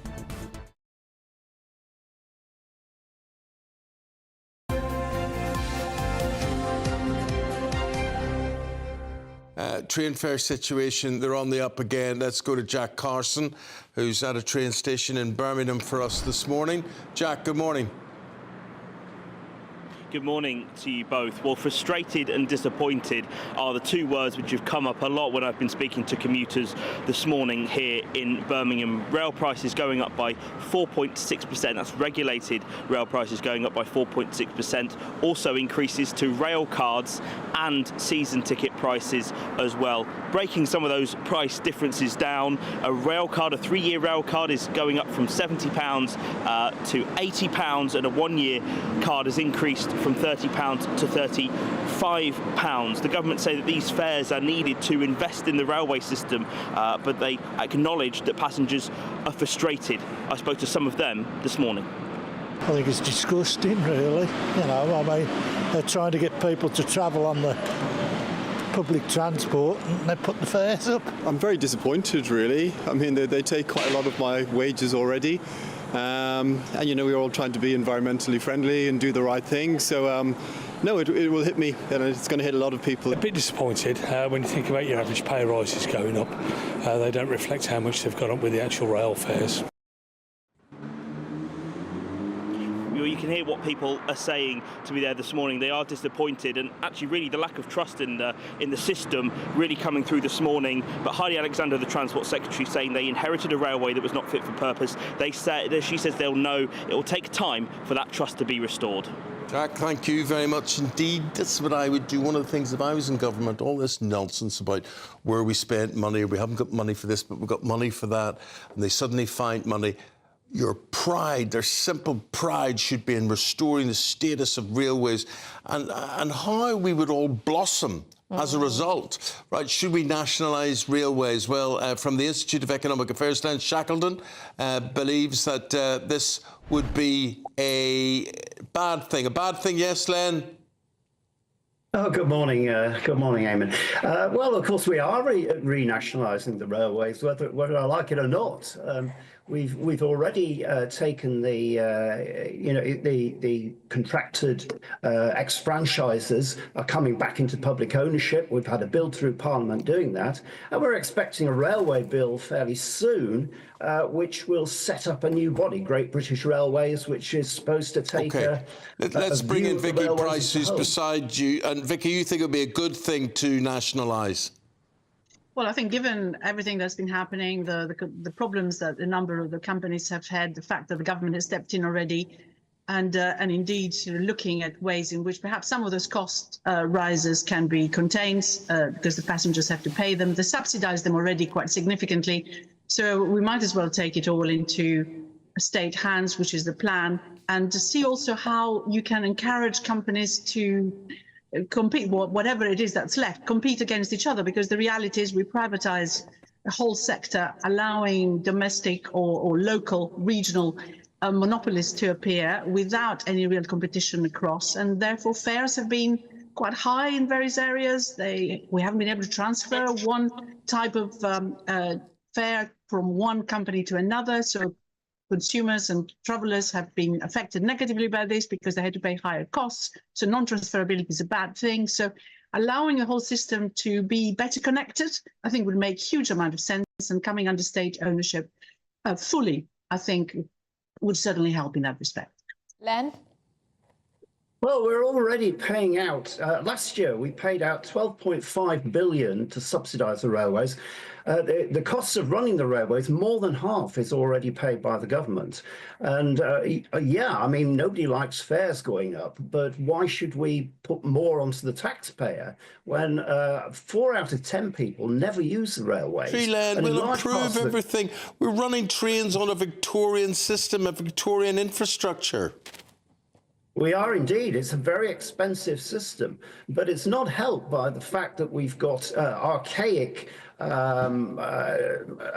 industrial relations on the railways. We've still got unproductive rostering systems. There are all sorts of things wrong with the way in which we organise the railways. I think it's very unlikely that we'll be able to bring down the costs of the system very dramatically. So the question is, should we keep on subsidising it? I think we'll end up subsidising far more now it's back in state hands than we were doing under the privatised setup, but who knows? The future is always unknown. OK, we're out of time with you both, I'm afraid. Sorry it was so brief this morning. Len and Vicky, good to see you both. Thanks very much indeed. Bye. Thank you. Still to come, Dawn Neeson, Suzanne Holder, here to look through the papers. But first, here's where the sun's shining in Europe. Dinner under the stars tonight? That reminds me of our travel insurance. You mean All Clear Skies? All Clear Travel Insurance sponsors GB News Travel Destinations Forecast. There's some wet and windy weather on the way for Iberia over the next couple of days, but higher pressure further east is bringing some sunshine. However, there is still some showers around, particularly across parts of Greece, Cyprus and Turkey. High pressure, though, brings sunshine to parts of Italy and southern France. However, low pressure very much in charge further west with plenty of rain and strong winds, and those temperatures generally in the mid to high teens for much of Tenerife and the Canary Islands. There is some sunshine on the way and temperatures are on the rise by the time we get to Friday. All Clear Travel Insurance sponsors GB News Travel Destinations Forecast. Join me, Camilla Tominey, for a frank and honest discussion with those in power that cuts through the spin and gets to the heart of the issues shaping our nation. You haven't confirmed that you want to stand as leader, but you haven't ruled it out either. This report basically says that he's not fit to stand trial. Is he indecisive? Incompetent? I deliver the dose of reality Westminster needs. That's the Camilla Tominey Show at 9:30 every Sunday on GB News, the People's Channel, Britain's news channel. Dubes & Co. Weekdays from 6 p.m. We often ponder the state of the nation. So this story then really caught my eye. A head teacher who some people have dubbed, I quote, the head teacher from hell. He's caught the press attention because he has a school in Wales. He's now looking at introducing Saturday detentions. He says that we have to stop mollycoddling kids and start to bring back good old-fashioned discipline. We are fed up with kind of being soft on discipline. We are fed up of hiding behind words like well-being and safe spaces. There has to be a consequence to an action. And that's why we're trying to instill at Caldicot. And tell me about the parents of some of these kids, because I would argue that much of the breakdown in society, respect for their elders, I know I sound like an old fuddy-duddy, but it all seems to have kind of broken down. And then I find myself, Alan, thinking, well, what are the parents doing in all of this? Are the parents supportive of your approach or not? So we've got 1,300 parents. 2 or 3 took their children out of the school because they didn't agree with it. About 20 sort of kicked back, but now are on board. I think that's a great statistic. It shows that the overwhelming vast majority of people want this kind of discipline. And I don't blame young people today for the state of the culture or the nation. They are the fruit of it. I believe that if my generation puts in place strict discipline, firm boundaries, no means no, then we will get the young people that we want and that, you know, we deserve. GB News, the People's Channel. It's Patrick Christie's Tonight, and here we do things differently. It's explaining the absolute madness of this, doesn't it? It's explosive. I mean, this is very good. It's lively. 850. Your government sat there, Sean, and it did nothing. It's controversial. And the Middle East has been in turmoil since before I was born. It's everything you need to kickstart your evening. Everyone's had their Weetabix tonight. I love to see it. That's Patrick Christie's Tonight, weeknights from 9 p.m. Only on GB News, the People's Channel, Britain's news channel.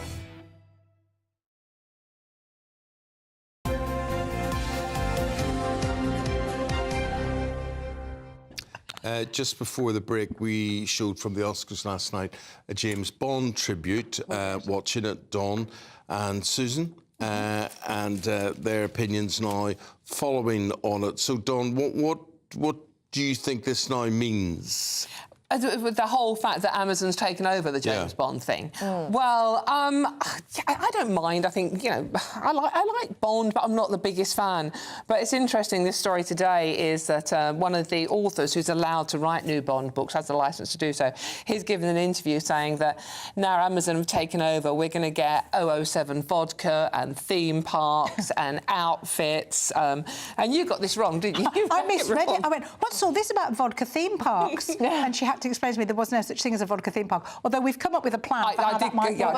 Health and safety is a nightmare. I think you can imagine it, you know, Licence to Kill vodka, Thunderball roller coaster. I don't like it. It makes me nervous. I think I'm worried that Amazon are going to take it over and just want to make money. Guys, and ruin when I was a kid, the most desirable toy you could ever get was an attaché case, a James Bond attaché case.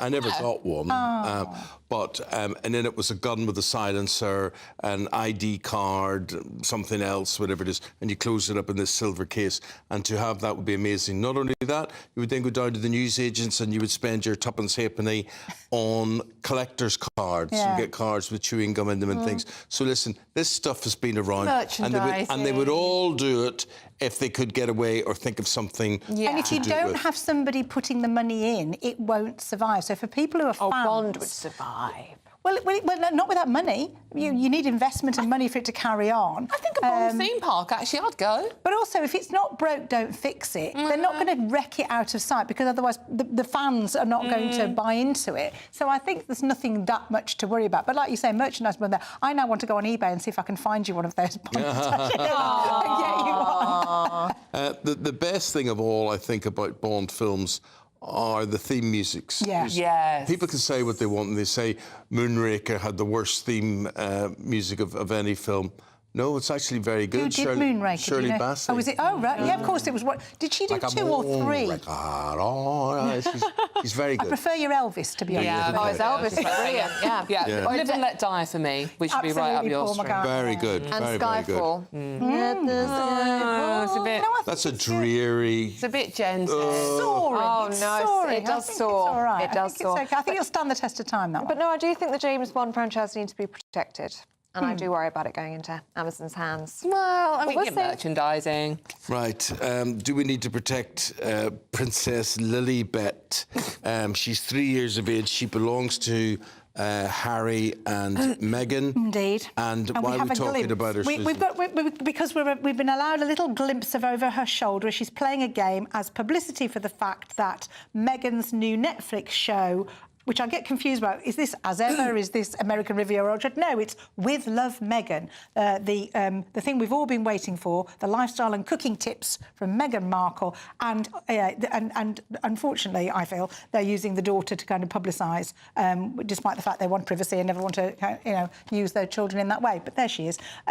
But yeah, it's interesting, isn't it, that she's going to... We're all waiting for this. I like a bit of Nigella. I like somebody who knows what they're doing with cooking. And I mean, I can buy into all that. Will Meghan turn out to be the next Nigella and sprinkle her magic over everyday things to give us all... Didn't Pamela Anderson do this? Didn't she have a brand with Love Pammy or something? Oh, really? Pamela back in the day. So there's nothing new, but I mean, it's like was it South Park did the World Privacy Tour, didn't they, with 2 characters that were very, very, very similar to Meghan and With Love Pamela, yes. Yeah. Oh my God, that shows how old I am. Then. As ever, whatever. It's just not. It's not something you can't really remember. But the show, we haven't seen it yet. It might be absolutely amazing. We might all get great tips on how to live our lives and how to sprinkle magic and love amongst the people we love. What I feel sorry about, though, for the children here is, of course, that they don't see any of their relatives. So, no, true. No, they don't. They don't see their cousins over here. I always think, what will they think when they grow up and they realise that they were so close to such important parts of history that they didn't get to experience, and maybe they couldn't. And Will they get to experience pancakes tomorrow, Dawn? Yes. That is the question. Well, tomorrow is Pancake Tuesday, Shrove Tuesday. Best day of the year. It is indeed. However, how do you like your pancakes, Eamonn Holmes? I have them anyway. When my mum used to make them, and she did lemon juice and sugar on them, and that was quite old school. Susan, nice. I know you like that. I like Ellie? that. Classic, old school. I like a classic. You're so old school, all of you. You're not with the times, right? OK. What should we have? Well, yeah, evidently. Wait for it. Korean-style vegetable pancakes. What? Searches for them are up 350%. Bacon kimchi pancakes. No. Anyone? No. I don't know what kimchi is. It's like fermented cabbage. Yeah, fermented. No. Yeah, well, you can have my dose of fermented cabbage. Thanks for that. I don't think it's going to catch on. And prawn and pancetta. I can see you're holding a banana. This is a traditional banana returns. This is our prop banana this morning. I'm your glamorous Which for some reason is writing on it. Yeah, you are loved because it was in honour of Meghan. Meghan style. Thank you. Because this is your banana. That's my breakfast. Yeah, your breakfast. And you gave it to me, so I've written a message on there. I feel loved. I think Meghan gave these to sex workers. She did. I'm not implying anything, Suze. Honest, but, you know, hey, babes. Do you feel empowered and loved? In all ways. Good. So, yeah, old school pancakes are dying out. Put what you want on it. What's not dying out is artificial intelligence. Oh, my goodness. And Susan, what's the story here? So the TUC are asking for proper guardrails, which I think more than that is actually needed. Yeah. And in the piece in the Eye, it says for artists, writers, journalists. It doesn't mention musicians, which is a bit unfortunate, because obviously that's one of the main ways and main group of people who can be ripped off in this way. And yeah, we need independent regulation to make sure that AI is not allowed to go into any creative industry it wants and strip out the text, the music, the images, and use it without paying their due, because this was going to harm. I get that, but we're all journalists. We sit round this table. We're all writers. How would you not be tempted on a Sunday night when you've got a deadline? Oh, you don't. Monday morning. To go ChatGPT, write my column for tomorrow? Yeah, could you not do that? Would we not be open to that temptation? No, I wouldn't. Well, I wouldn't. wouldn't. I tried it once to see what would happen, and under no way would I put that out under my name, but it was an interesting experiment I was using to write a piece about it. That is the only way I would do it. We was talking this before. As a journalist, I'm a critical thinker. I question everything, and I've been trained like that, and I've done it for years, and we have to question everything. Well, I defy you. You sit there with a 7 or 8-year-old child, if you had one, and you've got homework for the next day. I'd be tempted to go to AI and say, well, I tell you what, kiddo, if you had to sit, the amount of times they come to you 7 o'clock on a Sunday night and you're saying, right now, come on, let's get ready for bed, and they go, but Daddy, no, worse. I've got a castle to make. Cornflakes, well, good luck getting an eye to make you a castle. Or an exploding volcano. I've had that one. I need an exploding volcano by tomorrow. Something with bicarbonate soda happened. I did it. And it's late on a Sunday night. I know. We've all been there. But AI ain't going to help you with that. But that's the sort of homework you should give, so you can't use AI. Dawn, what is the most desirable profession there is out there? OK, well, brace yourself, people. It is gardeners. Gardeners are the sexiest tradespeople. Says a nation single, a quarter said they would be most likely to date a gardener, with electricians on 22% and builders and carpenters on 15%. Well, the idea is that they'll always have work. Well, I don't think is that what you think? Is that what you think we find sexy? Thinking, I think it's good breeding material. No, I think they're probably fit and healthy and young is what I think we're going for. They're very good with their power tools. It's all a bit Lady Chatterley's Lover, isn't it? That we all kind of lust after the gardener. Yeah. I tell you who I think ranks very highly. I've never met an AA man I didn't like. Now, I'm not saying I find them sexy, but they're very polite, they're very helpful. Also, and you're grateful. They're rescuing you. And you're a damsel in distress. And they're very well trained. How often do you break down? Not as often as I probably should. Every week, by the sounds of things. No, I haven't done it for a while, actually, so maybe I'm out Maybe you're due a breakdown. I am probably due. After this morning, definitely due a breakdown. Oh, dear. Absolute delight having the both of you. Dawn, Susan, thank you both very, very much indeed. See you again soon. Thank you. Now, it was freezing cold this morning. There'll be lots of frost over your cars and your houses this morning, but it is set to get brighter. Greg Dewhurst's got all the details. Woo. A chilly start will give way to a lovely, warm afternoon. Boxed heat pumps, sponsors of weather on GB News. Hello there, good morning. Welcome to your latest GB News weather. High pressure really dominating, a frosty start, but then plenty of sunshine across central southern areas. Patchy rain across northern parts to contend with, and through the day this weather front won't go very far. Northern Ireland, southern Scotland, northern England will remain quite cloudy with the risk of some patchy rain at times, largely over the hills though, and there will be some brighter spells. To the south of this, across the rest of England and Wales, plenty of sunshine after that chilly start. Feeling pleasant out there. Generally cloudier skies for Scotland, but there will be some hazy spells of sunshine too, particularly in the east, and temperatures in double figures for all, generally above average, 11-12 Celsius, so in that sunshine feeling pleasant out there with generally light winds as well. As we move through into the evening time, we'll have some showers across Orkney and Shetland, but much of mainland Scotland will be dry with some clear spells, perhaps some late sunshine before dusk as well in the east as temperatures start to dip away. Cloudier skies though for Northern Ireland. Northern England here, some patchy rain possible at times too, but clear skies across the rest of England and Wales. We'll see temperatures start to fall away quite quickly under those clearing skies, with a frost forming as we head overnight. Some mist and fog patches too under those clear skies and light winds. Still some patchy rain possible across northern England into parts of Scotland into the early hours, and the wind starting to pick up across the far northwest of Scotland too. Temperatures here 7-8 Celsius as a minimum, but under the clear skies again -2 to -5 degrees to start Tuesday morning, but plenty of sunshine, mist and fog patches slowly clearing from England and Wales, and then a fine day to come for many. Plenty of bright to sunny spells, sunnier across northern England, Northern Ireland compared to Monday, but a weather front will bring outbreaks of rain and some stronger winds to the northwest of Scotland as we move through the day. Gales developing, and once more temperatures back into double figures as we head into the afternoon. See you soon. A nice bright morning will generate a lovely warm day, right through to the evening. Boxed Solar, sponsors of weather on GB News. The latest GB News travel. Good morning, I'm Russell Holding. Buses replace trains between Bishop Auckland and Darlington because of overrunning engineering works. The M62 in Greater Manchester is blocked westbound by an accident at junction 19 at Hayward, with queues back beyond junction 22 at Rishworth Moor. In South Yorkshire, the A628 is closed in both directions along West Way off the Town End roundabout in Barnsley for an investigation. In Bedfordshire, the A5183 is closed in both directions south of Dunstable after an accident. In the Vale of Glamorgan, the A4055 is blocked northbound towards Cardiff. And there's an accident between Barry and Penarth causing queues. On the M26 in Kent, it's taking nearly half an hour, and queues approaching the M25 because of road works. And Red Funnel passenger vehicle sailings to and from the Isle of Wight are suspended between Southampton and East Cowes because of poor weather conditions. And that's the latest. You can stay up to date throughout the day by visiting our website, gbnews.com.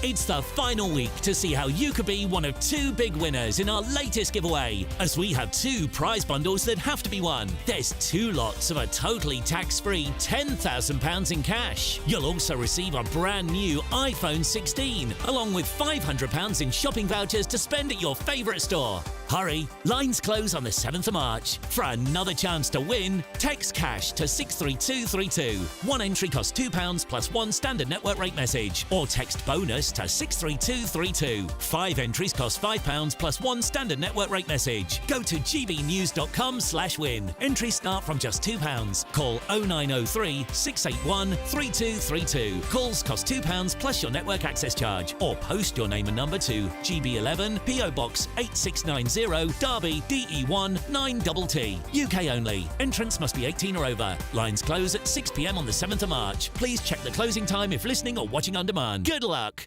Good Afternoon Britain isn't just about us. The wonderful thing about this programme is it's about everyone watching. It's an interactive programme. Well, there absolutely is something to see here, and we're going to be talking about it more. Whether it's breaking royal news, Will, please bring us up to date, or indeed a particularly punchy speech in the House of Commons. Very, very curious. We bring it to you live, and then we bring you live reaction as well. That's Good Afternoon Britain, weekdays from midday. Only on GB News, the People's Channel, Britain's news channel.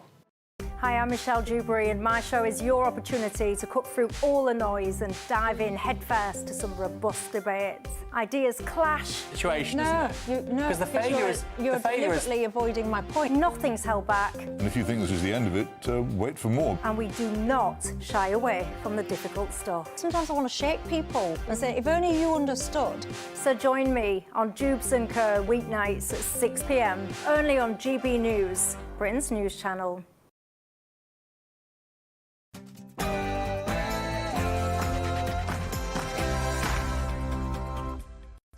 Good morning. We're at a crossroads in history. The Prime Minister tells world leaders. Well, it was an emergency summit yesterday. Nations from across the continent met in London, aiming to secure lasting peace in Ukraine. The UK is prepared to back this with boots on the ground and planes in the air. Together with others, Europe must do the heavy lifting. But is the Prime Minister risking a split relationship with Europe and the United States? Well, the Prime Minister says he's willing to put boots on the ground, and that coalition of the willing will appear in Ukraine if the United States will provide those important security guarantees. A royal reception. President Zelensky received A welcome at Sandringham as he met the King last night. Flown in a military helicopter fresh from his meeting in central London, President Zelensky warmly received by the King in the saloon. More details shortly. The biggest night for film. Hollywood stars descended on Los Angeles for the 97th Oscars. We'll be bringing you all of the winners and the losers. Train fares are up again. We'll be out and about with commuters this morning as we gauge their reaction to the increased prices.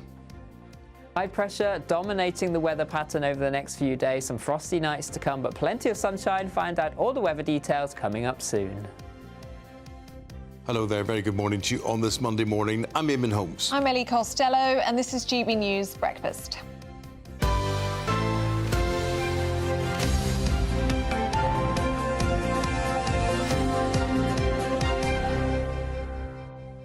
Our royal man, Cameron Walker, standing by to talk to us about royal things. And a Melton Mulberry pie is regarded. Would you like a bit? We've plenty left over. Well, Ellie didn't like her bit. Eamonn, you're very kind. Not for breakfast, though. Perhaps I could save it for lunch, something like that. Save it for lunch. Apparently it's very good on a picnic. Well, my dad loves these things. Did you grow up eating your pork pies? I did, in the summer in Scotland, on the West Coast. Yes. I mean, as picnic food, there are very few things as nice either. Well, a Scotch egg is lovely, and I just like a sandwich, you know? If you've been on a long walk, though, and it's really cold outside, it warms you up. Makes you feel good, or does it not? How does it warm you up? You can't warm them. Can you not? Today you can't warm them. We've been told today you can't warm them. You have I've been doing it wrong then. Drizzles out of them and things, and you can't do that. That's the official line we've got on it. So you have to have them cold, Cameron, and with English mustard at a push. But yes, I did try my very first pork pie earlier, and this is how it went. OK, I wasn't expecting it to be that heavy. It's pretty stodgy, isn't it? It's very stodgy. Right, here we go. Cheers. Cheers. Cheers.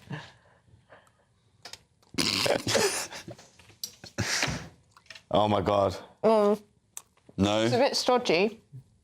That's because you've got your obese brain in today. Yeah. Not awful. Not great. Obese brain is an official condition. Yeah, it wasn't being mean to me. Reading about today that if you eat too much over a week or so, you then are just convinced you're fat, whether you're fat or not. So what I love about that is that, Ellie, you're being very graceful with a fork, and Eamonn just got stuck straight in there with the pork pie I see like it as hand food. It is finger food. It's Yeah, finger food. exactly. I can't see that as... Why would you take a knife and fork to that? Well, you wouldn't. I wouldn't. If it's on a picnic. You're raising irrelevant complaints just for the mischief of pointing out the observation. Everything was wrong. I had it cut with the knife and fork. Yeah, it was. Do you know what? It was the jelly. I wasn't expecting the jelly, and then the outside was just very thick pastry. I wasn't expecting any of it, but anyway, I'm glad I've experienced it with you. It was a nice I'll moment. have yours.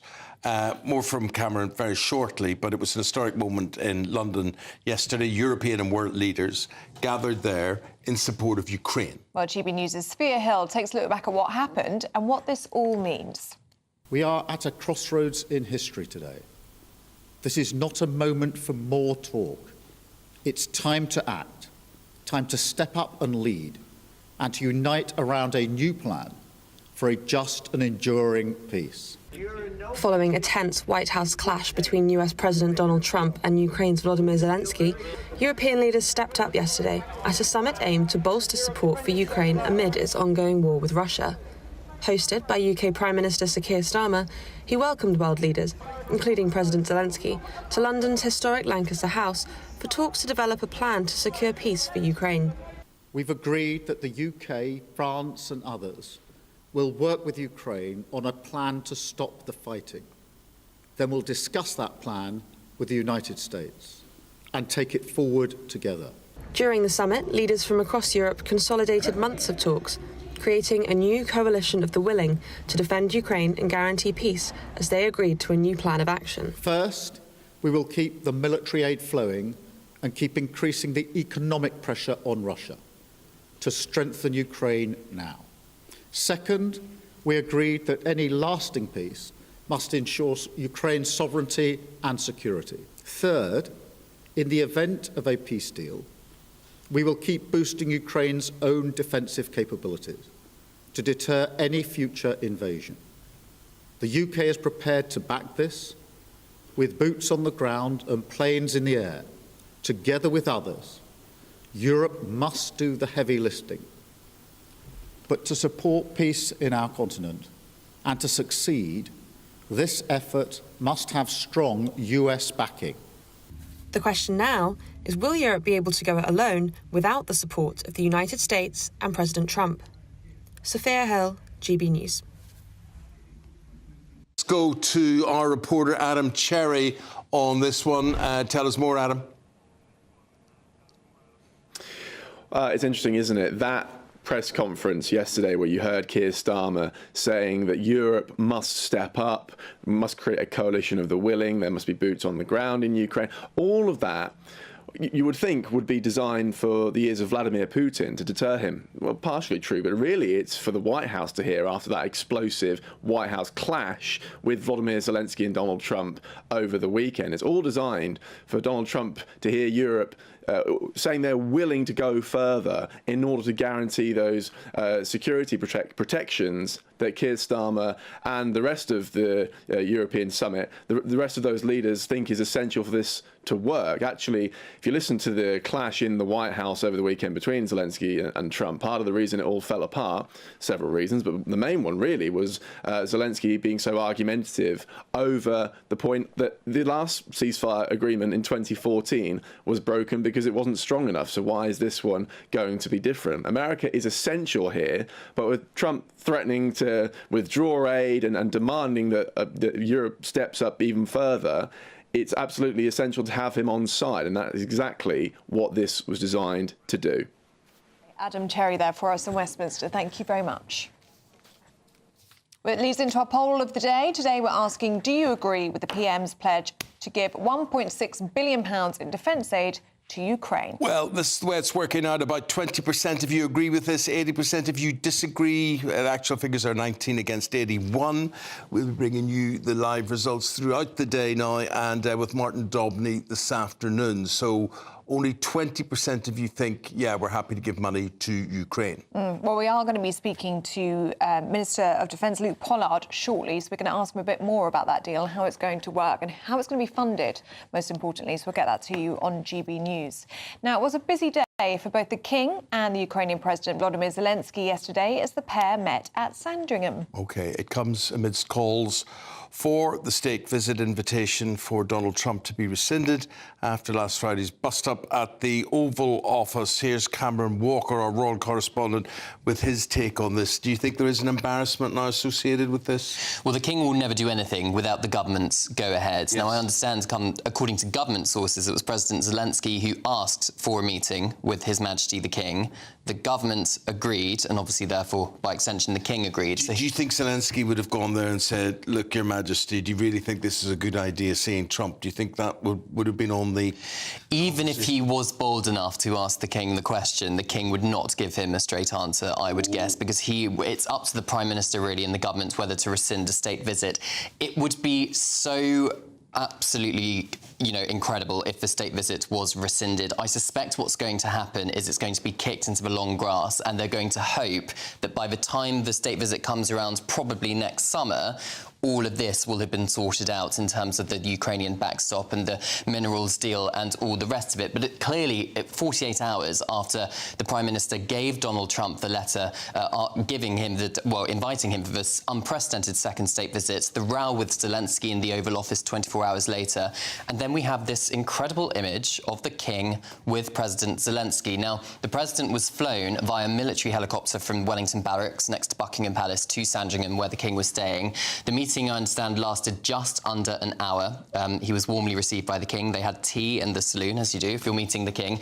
As to the details as to what was discussed, Buckingham Palace remaining incredibly silent on that one. But the King kind of doesn't need to say anything, because I think this image that you're seeing on your screen alone says enough. The King supporting Zelensky. And that's exactly what President Zelensky wanted, I'm sure, from that meeting. Thank you, Cameron. Good to see you this morning. When I say it's good to see Luke Pollard, Luke is the Parliamentary Under-Secretary of State for the Armed Forces, and we're talking about President Zelensky and the King. Do you think, Luke, there's any danger behind this meeting, this summit, this state visit? Good morning. Good morning. It's really important that we stand with our allies. The US is our most important security partner. I see it every day as a defence minister. The cooperation that we have, the deep integration of our defence and intelligence systems with our friends in the US. So it's absolutely right that that we continue to enjoy that and celebrate that relationship with the US. But it's also right that at these difficult times that the UK acts as that bridge between the USA and our friends in Europe to bring together the plan for a lasting and durable peace in Ukraine, because all of us, President Trump, the UK Prime Minister, President Zelensky, want to see a peace that lasts, a deal that can be stuck to, so the Ukrainian people can know that they will never be invaded by Russia again. Is the Prime Minister, though, able to be friends with the US and be friends with Europe? Will he not need to make a choice at some point? No, and I think it's a critical role the UK has historically played, and is one the Prime Minister feels very passionately about now, that choosing between the US and Europe is not the right thing. We have a transatlantic relationship and a European relationship, and it's right that the United Kingdom uses those relationships to work with all our friends and partners, all our NATO allies, especially here where we're trying to bring people together. Now, I think there is a commonality between the US and Europe at this moment. We all want the war to stop. What we now are seeking to discuss behind closed doors, so not to offer a running commentary on it, is what is the shape of that peace deal and how can it be supported? Because the thing that is really worrying for the Ukrainians is if there is a peace deal that doesn't last, it gives Russia the time to reconstitute, to rearm their forces, and then to reinvade. Now, that's not in anyone's best interest, let alone the Ukrainian people. That's why this deal that we're working on with our French allies, our European friends, and with the United States needs to be one that delivers a lasting peace, but keeps Ukraine in the fight today. Because with all the talk of peace, which is welcome, we mustn't forget about the war. And that's why at the weekend we also announced a £1.6 billion missile deal that will create 200 jobs in Belfast and provide Ukraine with thousands of air defence missiles able to shoot down the Russian cruise missiles that are attacking their power supply and civilian infrastructure. It's absolutely vital we keep Ukraine in the fight in the meantime. Look, just explain to me, how long would it take to get that operation in Belfast up and running? Well, we know that the amazing team at Thales in Belfast have been working to create the missiles that we've supplied with Ukraine already. So in September last year, 650 missiles were provided by Thales for our Ukrainian friends. This deal announced at the weekend will treble production in Belfast, 200 more jobs, many, many more in the supply chain. But it's also why today the MOD is announcing that we want the increased defence budget that we've had confirmed by the Prime Minister to be directed at UK companies, especially small businesses, to provide an engine for growth in all the regions of our nation, because we know 70% of defence spending is spent outside of London and the southeast. By doing that, not only can we support Ukraine to stay in the fight, but we can also rearm ourselves, filling the stockpiles that have been so depleted in recent years. And with increased defence spending having been announced and coming online in 2027, we have the opportunity to address the underfunding and hollowing out of our armed forces that we've seen over much of the last decade. Because as the Armed Forces Minister, I'm enormously proud of the men and women who serve in uniform, and I think all of Britain are. We've got to make sure we provide them with the kit, equipment, decent housing, standards and good pay that keeps them in service. I understand all that. I just want to ask you, just bearing in mind, America have now changed this to a business deal. They want mineral rights and whatever out of Ukraine. You talk about £1.6 billion from the UK taxpayer. Is that repaid? Are the missiles paid for? Does Ukraine pay us for those in the long term, or do we donate those, or do we give those? Ukraine does pay for them. It's using a provision in a treaty, defence treaty signed by the UK Defence Secretary with Ukraine shortly after we came to office last year that allows us to effectively provide the opportunity for a loan to be provided to Ukraine. Ukraine will buy these missiles. They will pay for them. And in the process, not only will they receive some of the best military equipment on the planet to defend themselves, we'll also create jobs and growth in the UK. Now, we need more of that if we're to meet the challenges we face, because we have to rearm ourselves. We have to invest in more technology, and we have to make sure that production is more resilient. That means more jobs, more production in the UK homeland, rather than sending contracts abroad, as we have seen in the past. That creates jobs, it makes us stronger, and it gives our fighting forces the equipment they need to deter aggression, but defeat it if necessary. When could we see British troops on the ground in Ukraine? Are we talking about this year? That's a fair question, and it's still being worked out at the moment, as is the shape of what is the security guarantee. Now, that depends on how the negotiations go, but it also depends on the nations that are stepping up, because we want to make sure that the security guarantee force, that the military force that will be in Ukraine or near Ukraine, will be able to deter Russian aggression. That's underpinned by US power in particular. So working together, we'll design the shape of the forces, but we already have UK forces on the NATO's eastern flank. I've seen UK forces based in Estonia and based in Poland myself. They're doing a superb job in reassuring our NATO friends that we have their back, but also providing the guarantee that deters Russian aggression. Because what we don't want to see out of this is a bolder Russia. Russia is the aggressor here. They invaded Ukraine, and we need to make sure that if any peace does come, and we hope it does as soon as possible, that this is not an excuse for Russia to rearm and to go again in Ukraine, or to threaten any one of our NATO friends and allies along the eastern flank, from Finland all the way through to the Baltic states, Romania and Poland as well. So it's a really serious situation, but I'm glad that the UK is stepping up. This is UK leadership in action that we've seen over the last week. And I know that there is enormous support for our friends in Ukraine from the entirety of our nation. So much to talk about, Luke, but unfortunately we're out of time. Representing the Armed Forces, Luke Pollard there. Thank you very much indeed. Thank you. Still to come, do stay with us. It's 40 years since the miners' strike. We're going to be hearing from some of those communities that have been affected. That's next. If you want your news to be straight talking, this is a nightmare for the Conservatives again. Down to earth. It's not just Nottingham where this is happening, is it? And most importantly, honest. Hard-working, middle-class taxpayers, they'll get their book thrown at them. Then catch me, Martin Daubney, Monday to Friday, 3 till 6 p.m. on GB News, Britain's news channel. This is Britain's Newsroom, where your voice matters. It's just astonishing. With expert analysis and honest opinion, we don't just keep you informed. We bring you unique perspectives you won't see anywhere else. Can't argue with any of that. When the news happens, it happens here. On Britain's Newsroom, weekdays from 9:30 a.m. Only on GB News. Good afternoon, Britain. Weekdays from midday.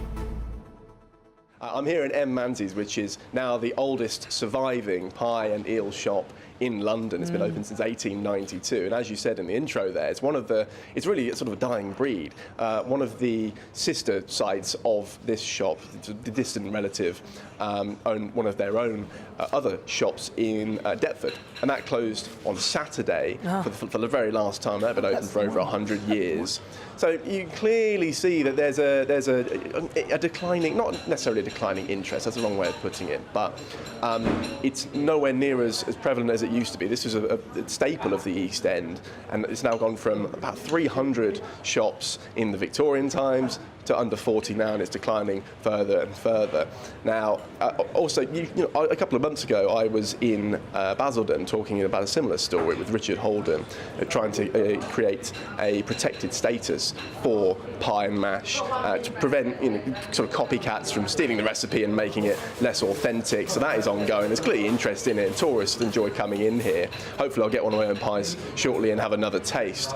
But it would be a shame to see this go. It's not just about the pie and the taste and the flavour, which is fantastic. It's also about history and community. A lot of people come in here as regulars, so we're just shining a light on a crucial part of London's historic economy. It's a bit of good fun, and it certainly tastes very good as well. Demographics have changed, yeah, and actually a lot of the ownership, the people who would run these shops traditionally over the last few decades are moving out towards the west, they're moving towards Kent, they're moving towards Sussex. So there are demographic changes, and no doubt that is influencing it as well.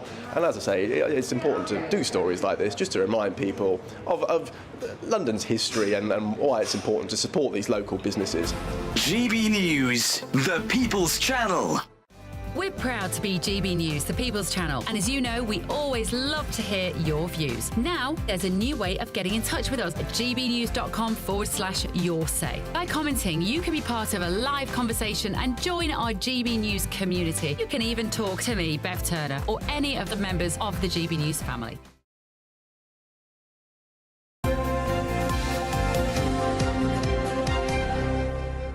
Hello there, you're watching GB News Breakfast with Eamonn and Ellie. Yep, and it's the final week to see how you could win one of two amazing prize bundles in our latest giveaway. Have a go.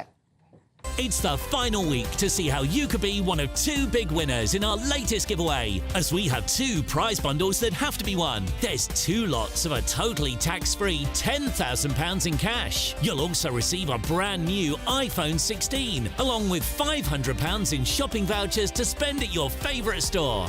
Hurry, lines close on the 7th of March. For another chance to win, text cash to 63232. One entry costs £2 plus one standard network rate message, or text bonus to 63232. 5 entries cost £5 plus one standard network rate message. Go to gbnews.com/win. Entries start from just £2. Call 0903 681 3232. Calls cost £2 plus your network access charge, or post your name and number to GB11 PO Box 8690 Derby DE1 9TT. UK only. Entrants must be 18 or over. Lines close at 6 p.m. on the 7th of March. Please check the closing time if listening or watching on demand. Good luck.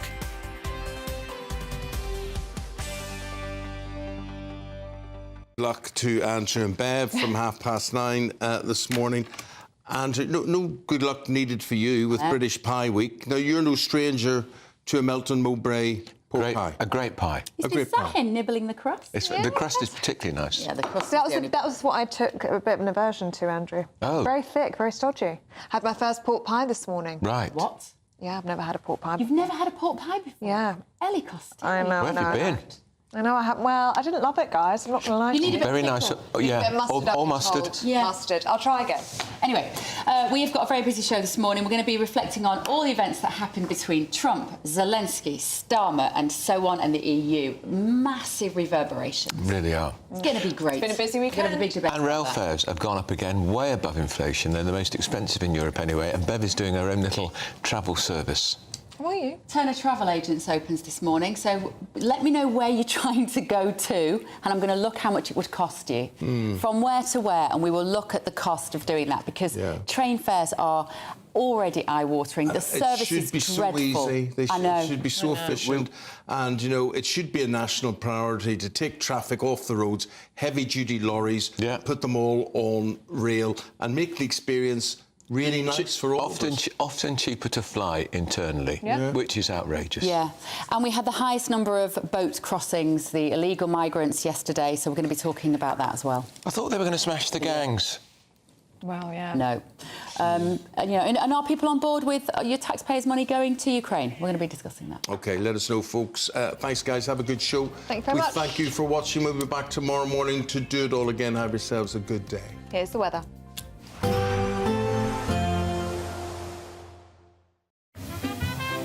Heavy showers first thing will be followed by a warm, cosy day.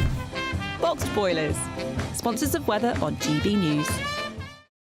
Hello there, good morning. Welcome to our latest GB News weather. High pressure really dominating, a frosty start, but then plenty of sunshine across central southern areas. patchy rain across northern parts to contend with. And through the day, this weather front won't go very far. Northern Ireland, southern Scotland, northern England will remain quite cloudy, with the risk of some patchy rain at times, largely over the hills though, and there will be some brighter spells. To the south of this, across the rest of England and Wales, plenty of sunshine after that chilly start. Feeling pleasant out there. Generally cloudier skies for Scotland, but there will be some hazy spells of sunshine too, particularly in the east, and temperatures in double figures for all, generally above average, 11-12 Celsius, so in that sunshine, feeling pleasant out there with generally light winds as well. As we move through into the evening time, we'll have some showers across